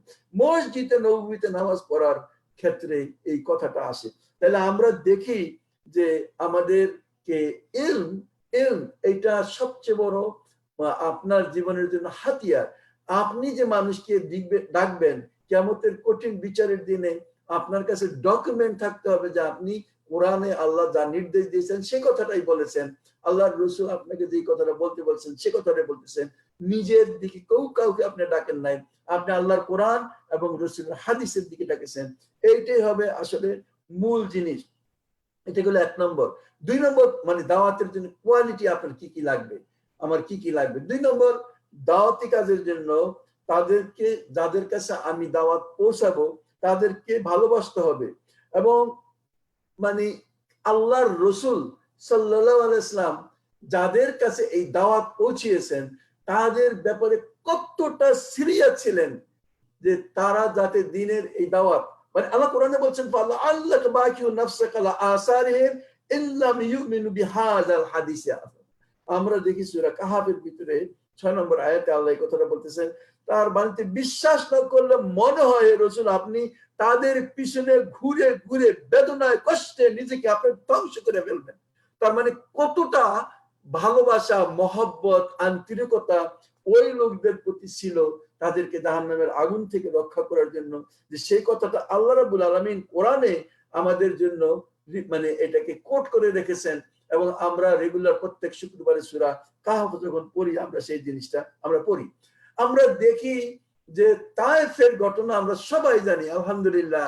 যে সেখানে আল্লাহর রসুল গেলেন এবং সেই তায়েফের ওই ঘটনা খুব কঠিন, এবং আমি সেই রাস্তায় রাস্তায় ঘুরে ঘুরে আল্লাহ রসুলের সেই পাহাড়ের পাদদেশে সেই জায়গায় এসে উপস্থিত পর্যন্ত হয়েছি যেখানে তিনি এসে রেস্ট নিয়েছেন। আব্বাসা যেখানে রসুলকে কিছু আঙ্গুর এনে দিয়েছিলেন, এবং সেখানে আল্লাহর রসুলকে তায়েফবাসী শুধু ইসলামকে প্রত্যাখ্যান করেছে, শুধু তাই না, বরং সেই মানে গুন্ডা প্রকৃতির ওই ছেলেদেরকে পাথর দিয়ে লেলিয়ে দিয়েছে, এবং তারা পাথর মারতে মারতে আমার রসুলকে সেই শহর থেকে বের করে দিয়েছে। এবং শুধু তাই না, তিনি ঢুলতে ঢুলতে ডলতে ডলতে যখন সেই মানে সে বাগানে এসে বসলেন, তখন নিজের পায়ের সেই জুতা তিনি টেনে খুলতে পারতেছে না, রক্তে চিপটে গেছে, তারা শরীর থেকে এইভাবে রক্তাক্ত করেছে তারা পাথর মেরে। এই অবস্থায় হযরত জিবরাইল আলাইহিস সালাম এসে বললেন, ইয়া রাসূলুল্লাহ, আমি এই দায়িত্ব নিয়ে আসছি, আমার সাথে সেই এই দুই পাহাড়ের ফেরেশতারা আছে, এই দুই দিকের পাহাড়, তার মাঝে তিনি বসে আছেন, বড় বড় পাহাড়। তিনি বলছেন, যদি আপনি আদেশ দেন তাহলে এই দুই পাহাড়কে একসাথে করে তাদেরকে ফিসে ধ্বংস করে দেই। আল্লাহর রসুল ঘাম মুছতেছেন আর বলতেছেন, না, তারা বুঝে নাই। আমি আশা করি তারা না বুঝলেও তাদের ভিতরে এমন সন্তান হবে যারা আল্লাহকে চিনবে, আল্লাহর কথা বলবে। আমি আশা করি তাদের ঔরেশ থেকে এমন মানুষের জন্ম হবে যারা একমাত্র আল্লাহর ইবাদত করবে এবং তার কাছে কিছু শরীক করবে না।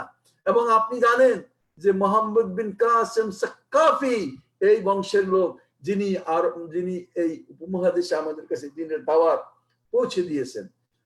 এই গেল 2 নম্বর কথা, যে তাদের কাছে দাওয়াত পৌঁছাবেন, তাদেরকে ভালোবাসতে হবে। 3 নম্বর, ব্যক্তিগত আমল, নিজের জীবনে আদর্শ প্রতিষ্ঠার চেয়ে অন্যকে দাওয়াত দেওয়া অনেক বেশি সহজ এবং খুব আকর্ষণীয়। অথচ আল্লাহ রাব্বুল আলামিন আমাদেরকে কিয়ামতের দিন জিজ্ঞাসা করবেন, আতামুরুনান নাসা বিল বিররি ওয়া তানসাউনা আনফুসাকুম ওয়া আনতুম তাতলুনাল কিতাব আফালা তাকিলুন। তোমরা মানুষকে সৎ পথে ডাকো, বের তাকওয়ার দিকে ডাকো, নিজেদের ব্যাপারে তোমরা সেই জিনিসটাকে ভুলে যাও, অথচ তোমরা আল্লাহর কিয়ামত, আল্লাহর কিতাবের প্রতি তোমরা ঈমান রাখো। কিয়ামতের দিনে এক ব্যক্তিকে দেখা যাবে যে সেই ব্যক্তি চলছে, তার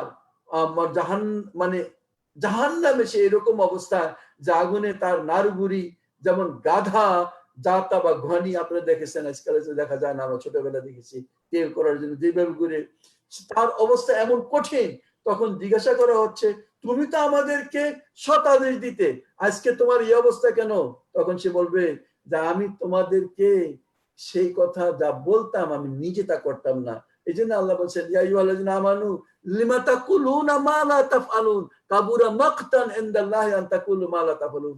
কেন সেই কথা বলো যা তুমি নিজে করো না? এটা আল্লাহকে বড় ক্রোধ সৃষ্টি করে।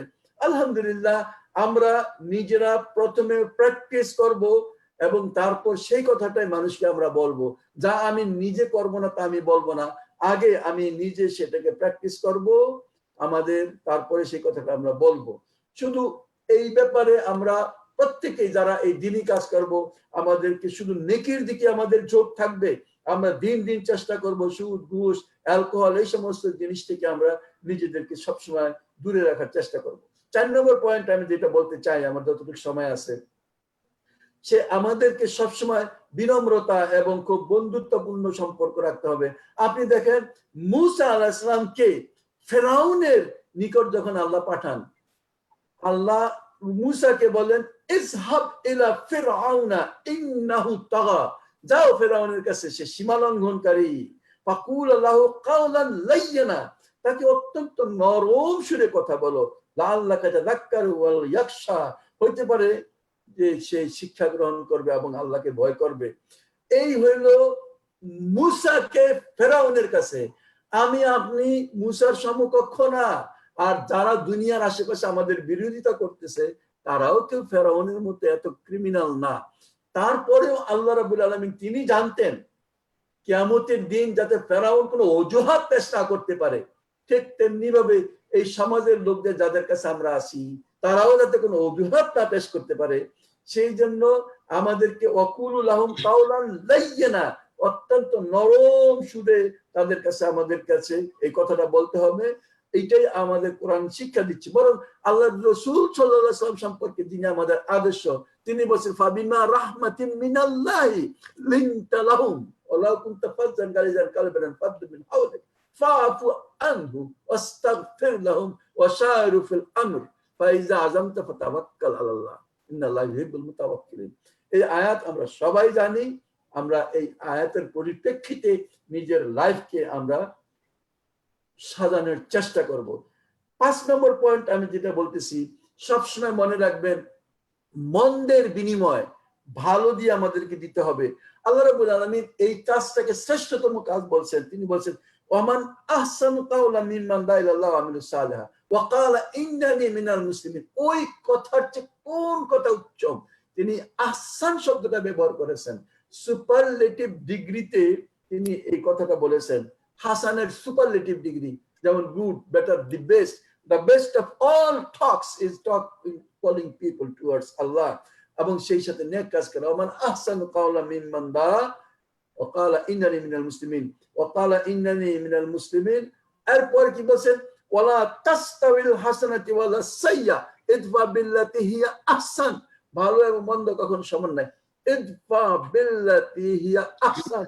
মন্দের বিনিময় তোমরা ভালো দিয়ে দাও। মন্দ কেউ যদি করে তার বিনিময় মন্দ নয়। দাওয়াতের ক্ষেত্রে গালির প্রতিবাদে গালি নয়, নিন্দার প্রতিবাদে নিন্দা নয়, রাগের প্রতিবাদে রাগ নয়, বরং যে আপনার থেকে দূরে চলে গেছে তার সাথে আপনি যে সম্পর্ক গড়ে তোলেন। সুন্দর ব্যবহার এবং আচরণ, এইটা হলো আমার সবচেয়ে বড় মূলধনের একটা। আল্লাহ রাসূল সাল্লাল্লাহু আলাইহি ওয়াসাল্লাম বলছেন খুলুক, তিনি ওয়াইন্নাকা লাআলা খুলুকিন আযীম। আল্লাহ রাসূল সম্পর্কে আল্লাহ নিজে কোরআনে বলতেছেন ওয়াইন্নাকা লাআলা খুলুকিন আযীম, আপনি সর্বোত্তম চরিত্রের অধিকারী। আলহামদুলিল্লাহ, সেই অধিকার, সর্বোত্তম চরিত্র হলো দাওয়াতের সবচেয়ে বড় মূলধন। আমাদেরকে দিন দিন নিজেদের চরিত্রকে ডেভেলপ করতে হবে। যত রকমের দোষ ত্রুটি আমাদের মধ্যে আছে, সর্ব অবস্থায় আমাদেরকে অশ্লীল কথা, অশালীন কথা, গালিগালাজ, কটূক্তি, এই সমস্ত জিনিসকে বর্জন করতে হবে। মুসলমান হিসেবে এইগুলি আমাদের মুখে কখনো যাতে উচ্চারিত না হয় তার জন্য সদা সতর্ক আমাদেরকে থাকতে হবে। বেশি কথা বলা, দাম্ভবারে কথা বলা, অহংকার করা, কারোর সাথে বিতর্ক করা, এগুলো আমাদেরকে পরিহার করতে হবে। আমরা জানি যে যে সমস্ত লোকজন, আল্লাহ রাসূল বলছেন তুমি সত্যের উপর প্রতিষ্ঠিত আছো জেনেও যখন তুমি তর্ক এড়ায় চলো তখন 1/3 জান্নাত তোমার জন্য লেখা হয়েছে। সুতরাং আমরা সর্ব অবস্থায় তর্ক এড়ায় চলবো এবং আমরা যাতে অ্যাটলিস্ট 1 স্টেজ জান্নাতে যাইতে পারি। আমরা অনেক সময় তর্ককে মজা লাগে, তর্ক করতে খুব মজা লাগে এবং তর্কের চেষ্টাই হয় জিতার জন্য। এখানে জিতা দরকার নাই। আমাদের সমস্ত কাজের টার্গেট, মুসলিম উম্মার লক্ষ্য এবং উদ্দেশ্য কি, আমরা সেকেন্ডের জন্য বলবো না। আমরা সবাই জানি যে আমাদের লক্ষ্য এবং উদ্দেশ্য হচ্ছে মানুষের ব্যক্তিগত, নৈতিক, সামাজিক মান উন্নয়নের প্রচেষ্টা চালিয়ে যাওয়ার মাধ্যমে আল্লাহর সন্তুষ্টি অর্জন। আমাদের কোনো টার্গেট নাই ওইটা ছাড়া। আমরা আমাদের নিজেদের পরিবার পরিজনের, আত্মীয় স্বজনের চারিদিকে সবাইকে ডেভেলপ করতে চাই, সবাইকে কোরআনের মানে ইলমের মাধ্যমে, হাদিসের মাধ্যমে রিফর্ম করতে চাই, নতুন ভাবে সাজাতে চাই। এই প্রচেষ্টাই আমাদের সার্বক্ষণিক। সেই প্রচেষ্টার মূল উদ্দেশ্য আমরা পারবো কিনা জানি না, এই জন্য প্রচেষ্টায় আল্লাহ দেখবেন। বান্দার জন্য শুধু তাই যার জন্য সে প্রচেষ্টা চালায় এবং তার প্রচেষ্টা আল্লাহ রাব্বুল আলামিন দেখবেন। সে কথাটা আল্লাহ বলতেছেন। এই জন্য আমাদেরকে সার্বক্ষণিক ভাবে যে এই জিনিসটার চেষ্টা চালাইতে হবে যাতে আমরা সর্ব অবস্থায় মানুষকে সত্য সঠিক পথের দিকে নিয়ে আসতে পারি। এবং তর্কের মাধ্যমে দুনিয়া জিতা খুব আকর্ষণ মনে হয়, কিন্তু আখিরাতে আমার লোকসান। যেখানে আল্লাহর রাসূল বলছেন যে তুমি সত্যের উপর প্রতিষ্ঠিত আছো, জানা সত্ত্বেও যখন তুমি তর্ক এড়ায় চলো তখন জান্নাতের নিম্ন স্তরের জায়গাটা তোমার জন্য রিজার্ভ।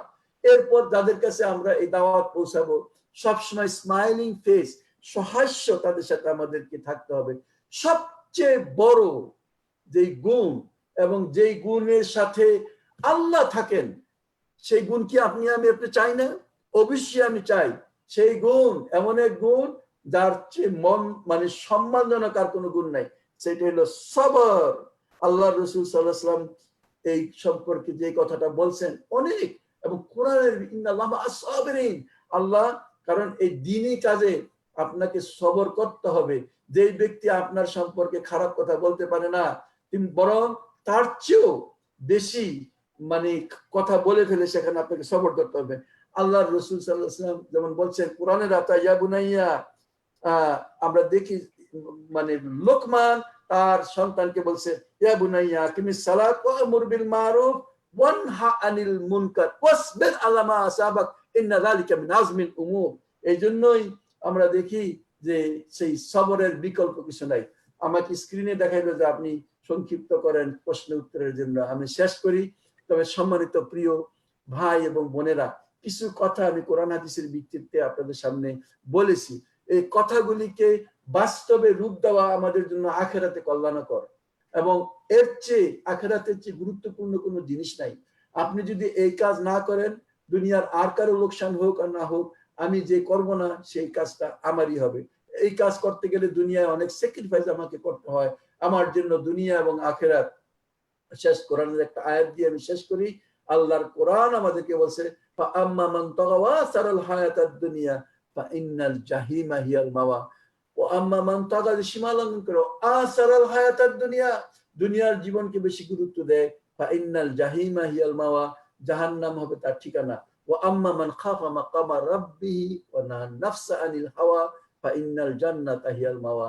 আর যেই ব্যক্তি ভয় পায় যে তাকে আল্লাহর সামনে দাঁড়াইতে হবে এবং জাহান্নামের আগুনকে ভয় পায় এবং আখিরাতকে দুনিয়ার চেয়ে বেশি গুরুত্ব দেয়, ফাইনাল জান্নাতা হিয়াল মা, অর্থাৎ ক্লিয়ার কাট কথা, আপনি বিভিন্ন ভাবে দুনিয়াকে যদি প্রায়োরিটি দেন আখিরাতের তুলনায়, ফাইনাল জাহিমা হিয়াল মাওয়া, আর যদি বিভিন্ন ভাবে দুনিয়াকে স্যাক্রিফাইস করেন, আখিরাতকে বেশি গুরুত্ব দেন, ফাইনাল জান্নাতা হিয়াল মাওয়া। আমি আল্লাহর কাছে প্রার্থনা করি আমাকে আপনাকে সবাইকে আল্লাহ রাব্বুল আলামিন দুনিয়াতে এমন ভাবে চলার তৌফিক দান করেন যাতে আমি আপনি আখিরাতে সফল হই। সুবহানাকা আল্লাহুম্মা বিহামদিক নাশহাদু আল্লা ইলাহা ইল্লা আনতা আস্তাগফিরুকা ওয়া আতুবু ইলাইক। আসসালামু আলাইকুম ওয়া রাহমাতুল্লাহি ওয়া বারাকাতুহু। ওয়া আলাইকুম আসসালাম ওয়া রাহমাতুল্লাহ। মাশাআল্লাহ, জাযাকাল্লাহ খাইরান। সম্মানিত অতিথি প্রফেসর নজরুল সাহেব, আমরা খুবই গম্ভীর আলোচনা শুনছিলাম দাওয়াতের উপর। আসলে আল্লাহ রাসূলের যে নির্দেশনা, যে আল্লাহ রাসূলের পরে মধ্যেই এই সিলসিলা আমাদেরকেই বয়ে নিয়ে যেতে হবে। মুসলিম সেই কাজটি করে যাচ্ছে নিজের ব্যক্তিগত মান উন্নয়ন মাধ্যমে, যা সমাজ এবং পরিবেশের যে আমরা চালিয়ে যাচ্ছি। আল্লাহ পাক আমাদের এই সফলতা কামিয়াব করুক, আমিন। সম্মানিত উপস্থিতি, আমরা সময়ের লক্ষ্যে আমরা দুই একটি প্রশ্ন আমি অনুরোধ করব, প্রশ্ন আছে আপনি যদি রেইজ হ্যান্ড করেন আপনাকে আনমিউট করা হবে। আমরা দুটো বা তিনটি প্রশ্ন নিব, আমরা সময়ের দিকে লক্ষ্য রাখবো আর কি। জি, কারো কোনো প্রশ্ন থাকলে আপনি হ্যান্ড রেইজ করেন, আপনাকে আনমিউট করা হবে।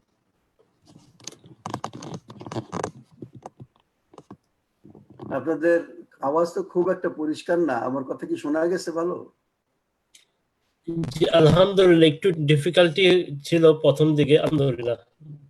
আপনার কথা তো শুনতে কঠিন হচ্ছে, আমি এই জন্য জিজ্ঞাসা করলাম যে এত উইক কেন। জি জি, আমি নেটওয়ার্ক একটু ডিস্টার্ব করছে, যে আপনার কথা শুনছিল ভালো। আচ্ছা আচ্ছা, আলহামদুলিল্লাহ। জি, আমি ভাইদের উদ্দেশ্যে বলছি, আপনাদের যদি কোনো প্রশ্ন থাকে আমরা প্রশ্ন নিব, নাহলে আমাদের প্রোগ্রাম শেষের দিকে চলে যাবে ইনশাআল্লাহ।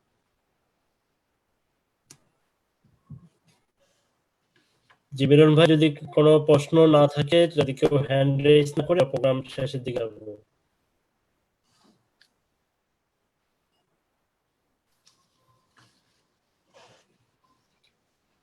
একজন আলহামদুলিল্লাহ। কোশ্চেন করছে আমাদের এখানে, এখানে বলতেছেন, আমাদের আজিজ ভাই প্রশ্ন করছেন, কেউ যদি আমাকে নিয়ে খারাপ মন্তব্য করেন সেই ব্যাপারে আমি কি করতে পারি? খারাপ মন্তব্য যদি কেউ করে, আপনি আরিদ আনিল জাহিলিন, তার জন্য দোয়া করবেন যে আল্লাহ তাকে বুঝ দাও আর আমাকে মাফ করে দাও। এর বেশি ওই মন্তব্যের জবাব দিতে যাবেন না। এমন একটা জিনিস যে আপনি যদি জবাব দেন তাহলে সে তার বিনিময়ে আরেকটা বলবে। বেস্ট জিনিস হইলো টু অ্যাভয়েড। কোরআন তাই বলতেছে, হ্যাঁ, যখন তোমার সম্মুখে এই ধরনের লোকজন আছে, তাদেরকে এড়াই চলো। কালু সালামা, তুমি তোমার অবস্থায় থাকো। এরকম জবাবে কখনো ভালো রেজাল্ট আনে না। Just keep silent. একটা সময় আসবে আপনি জবাব না দিলে, আপনার একটা হাদিসের, যে তার অন্যরা প্রশ্ন করে নাই, তা আমি একটা হাদিস আপনাদেরকে শোনাই, যে আল্লাহ রসুল বসে আছেন, হযরত আবু বকর বসে আছেন। এক ব্যক্তি আল্লাহ রসুল সাল্লাল্লাহু আলাইহি সাল্লামকে উপস্থিতিতে হযরত আবু বকরকে অনেক খারাপ খারাপ কথাবার্তা বলতেছে। আর আবু বকর একটা পর্যায় পর্যন্ত চুপ থাকার পর আর রসুল মিটমিট হাসতেছেন। হঠাৎ করে তিনি মুখ খুলে তার জবাব দিলেন। দেওয়ার সাথে সাথে আল্লাহ রসুল সেখান থেকে উঠে চলে গেলেন। তখন আবু বকর রাদিয়াল্লাহু আনহু তিনি আল্লাহ রসুলের পিছনে দূরে গেলেন। ইয়া রাসূলুল্লাহ, আপনি দেখেন নাই এই লোকটা আমার সম্পর্কে কি বলতেছিল?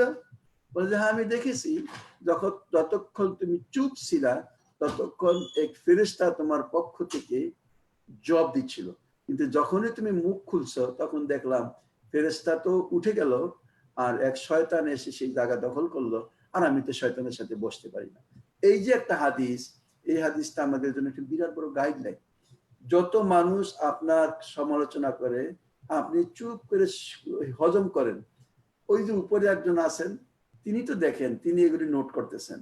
এমনও তো হইতে পারে যে অন্যায়ভাবে আপনার উপর সেই জুলুম করার কারণে তার যে কিছু নেকি আছে, সেই নেকিগুলি কিয়ামতের দিন, বিচারের দিন আল্লাহ আপনার আমলনামা ট্রান্সফার করে দিবেন। আর যদি তার কোনো নেকি না থাকে, তাহলে আপনার তো অনেক পাপ আছে, আমার আছে, আপনার তো অবশ্যই আছে, আমার তো অনেক আছে, আপনার তো কিছুটা আছে। এই পাপগুলিকে আল্লাহ তার আমলনামায় লিখে দিবেন। তাহলে এইটাই কি সবচেয়ে বড় ব্যবসা না? এটাই কি সবচেয়ে লাভজনক না? তাহলে সেই জন্যই খুব কঠিন, আমি যে বলছি এরকম কঠিন, কারণ শয়তান আমাকে চুপ থাকতে দেয় না। এই জন্য এত কোরআন বলছে, ফাইম্মা ইয়ানজাগান্নাকা মিনাশ শায়তান নাজগুন ফাস্তাইজ বিল্লাহ ইন্নাহু সামিউল আলিম। যখন শয়তানের পক্ষ থেকে তুমি কোনো এমন অনুভব করো, তখন আল্লাহর কাছে আশ্রয় চাও, আউযু বিল্লাহি মিনাশ শাইতানির রাজিম পড়ো। এই কথাটা তো এই জন্যই বলা হয়েছে। এই জন্য মূল কথা হইলো, বলা সহজ কিন্তু বাস্তবতা এটাই যে try to avoid whatever may be the case. জি ধন্যবাদ। আমাদের আরেকটি কোশ্চেন এসেছেন এখানে। আমাদের কোশ্চেনটা হচ্ছে, what to do if your parents spend time in Islamic work but not spending time with family and children? How to balance Islamic work with duty towards family and spending time for family? Yes, I understand. But you understand that the ayah I recited, it is say, "U anfusakum wa ahlikum nara." So your first duty is to make your family good Muslim, or they keep them according to Islamic perimeter limitation. This should be your first target. And you have to make a balance. Who deserves highest? Your family deserves you the highest. Those who do this, they can do here and there also, but it should be in their mind. মানে actually পরিবারকে সময় দেওয়া আমাদের উপর বলতে পারেন যে এটা একটা অব্লিগেশন। আমরা যে দিনই কাজ করি, সেই দিনই কাজের অংশে পরিবারকে সময় দেওয়া। আমার পরিবার পরিজনকে আমি সময় না দিয়ে অন্যের সমালোচনা, অন্যের সংসদের জন্য বের হয়ে যাওয়া তো কোরআন বলে নাই আমাকে। প্রথম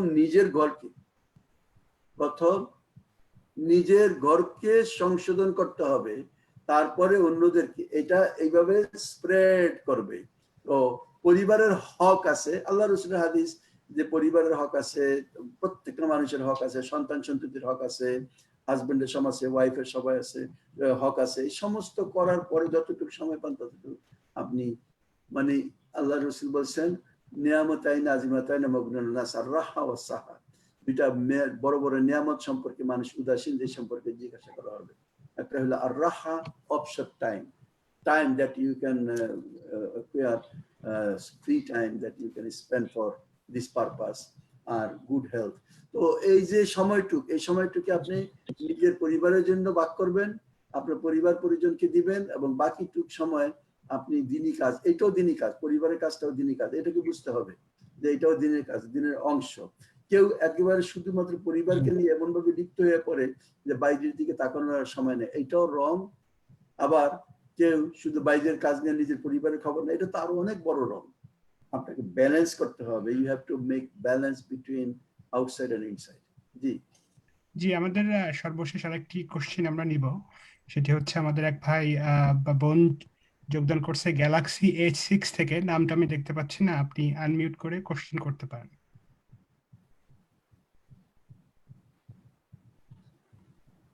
বোনের নাম জানেন না, কোন বোন প্রশ্ন করতে পারেন? হাত রেজ করছেন, আপনি বলেন।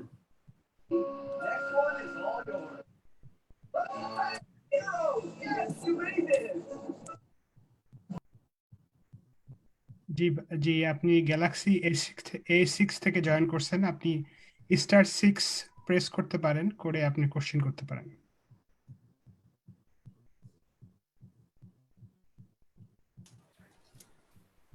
মোবাইল থেকে জয়েন করলে কয়েক সেকেন্ড টাইম এক্সট্রা লাগে, আমরা কয়েক সেকেন্ড টাইম দেখলাম, হাফ মিনিট বা এক্সট্রা লাগে।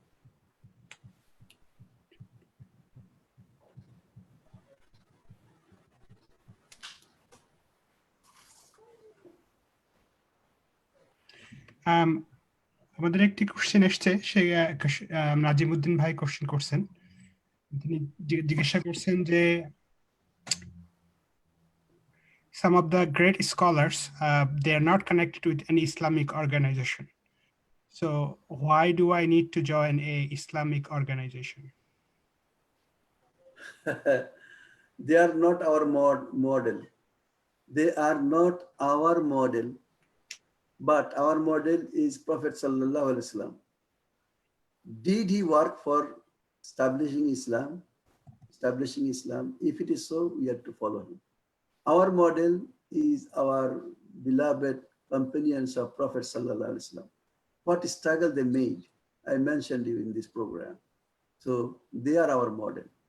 কিন্তু যারা গ্রেট স্কলার আপনি মনে করেন, তারা তো কাজ করতেছে, তারা যদি গ্রেট হয়ে থাকে, তারা ইলমের ক্ষেত্রে মানুষকে দিনের পথে নিয়ে আসতেছে, চেষ্টা করতেছে। They are doing their part. I'm not saying that they are not doing, they are doing. আর যারা আবার এই যদি এই অর্গানাইজেশনালি কাজ করাটাকে অপোজ করে, তাদের চিন্তা ভাবনাটার সাথে আমরা একমত হইতে পারি না। কারণ এই জিনিসকে পরিবর্তন করতে হইলে, যেমন আজকে আপনার প্রোগ্রামটা করলেন, আমাদের এখানে দেখি আমরা অনেক প্রায় 50 জন মানুষ আপনাদের এই প্রোগ্রামটা শুনছে। আজকে যদি এটা অর্গানাইজেশন না হইতো, তাহলে আপনি কিভাবে সবার কাছে এই কথাটা পৌঁছতে পারতেন?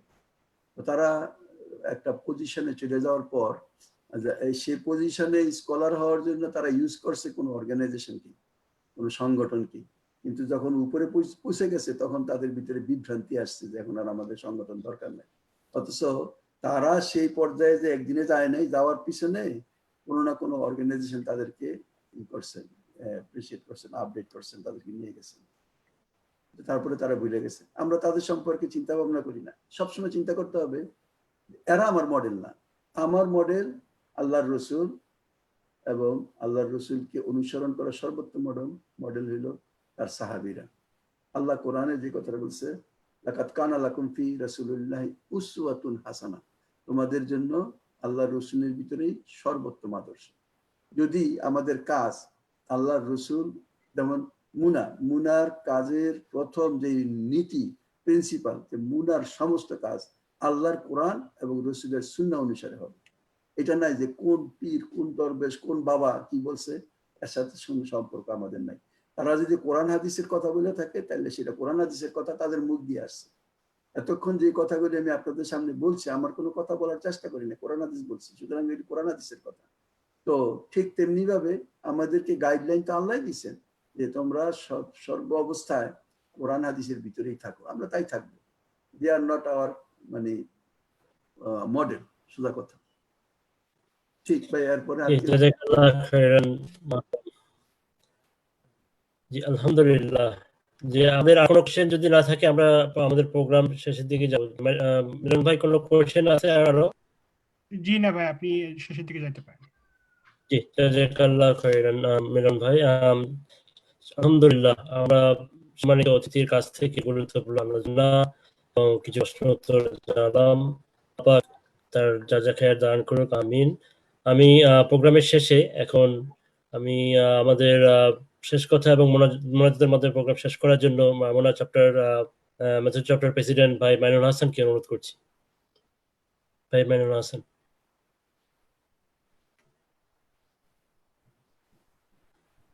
মাইনুল হাসান ভাই শুনতে পাচ্ছেন? জি জি ভাই, জি ভিডিও ওপেন হচ্ছে না আর কি। জি, ইটস ওকে। জি জি, দেখতে পাচ্ছি। জি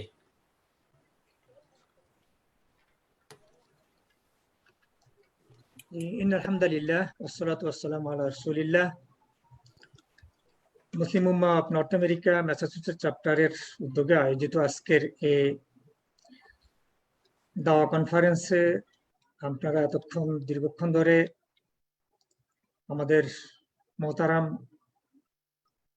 মেহমানের পক্ষ থেকে দাওয়াতে দ্বীনের উপর বিস্তারিত আলোচনা শুনেছেন। আমরা আশা করি এখান থেকে আমরা যে শিক্ষা নিতে পেরেছি ভবিষ্যতে আমাদের জীবন চলার পাথেয় হিসাবে এটা কাজ করবে। সম্মানিত ভাই ও বোনেরা, আমি এর আগে যে কোরআনের যে আয়াতের অংশ আপনাদের কাছে পেশ করেছিলাম, সেখানে আল্লাহ তাআলা যেটা বলেছিলেন, ওমা কুন্না মুআযযিবিনা হাত্তা নাবআসা রাসূলা। তো কোনো জাতিকে আল্লাহ তাআলা, কোনো মানুষকে আল্লাহ তাআলা শাস্তির সম্মুখীন ততক্ষণ পর্যন্ত করবেন না যতক্ষণ পর্যন্ত তাদের মাঝে রাসূল আল্লাহর পক্ষ থেকে সতর্ককারী না প্রেরণ করবেন। এখন তো আমাদের সামনে, আমাদের কাছে রাসূল, আল্লাহর কোনো রাসূল নেই, উপস্থিত নেই। সেক্ষেত্রে আমরা অনুসরণ করব কাকে?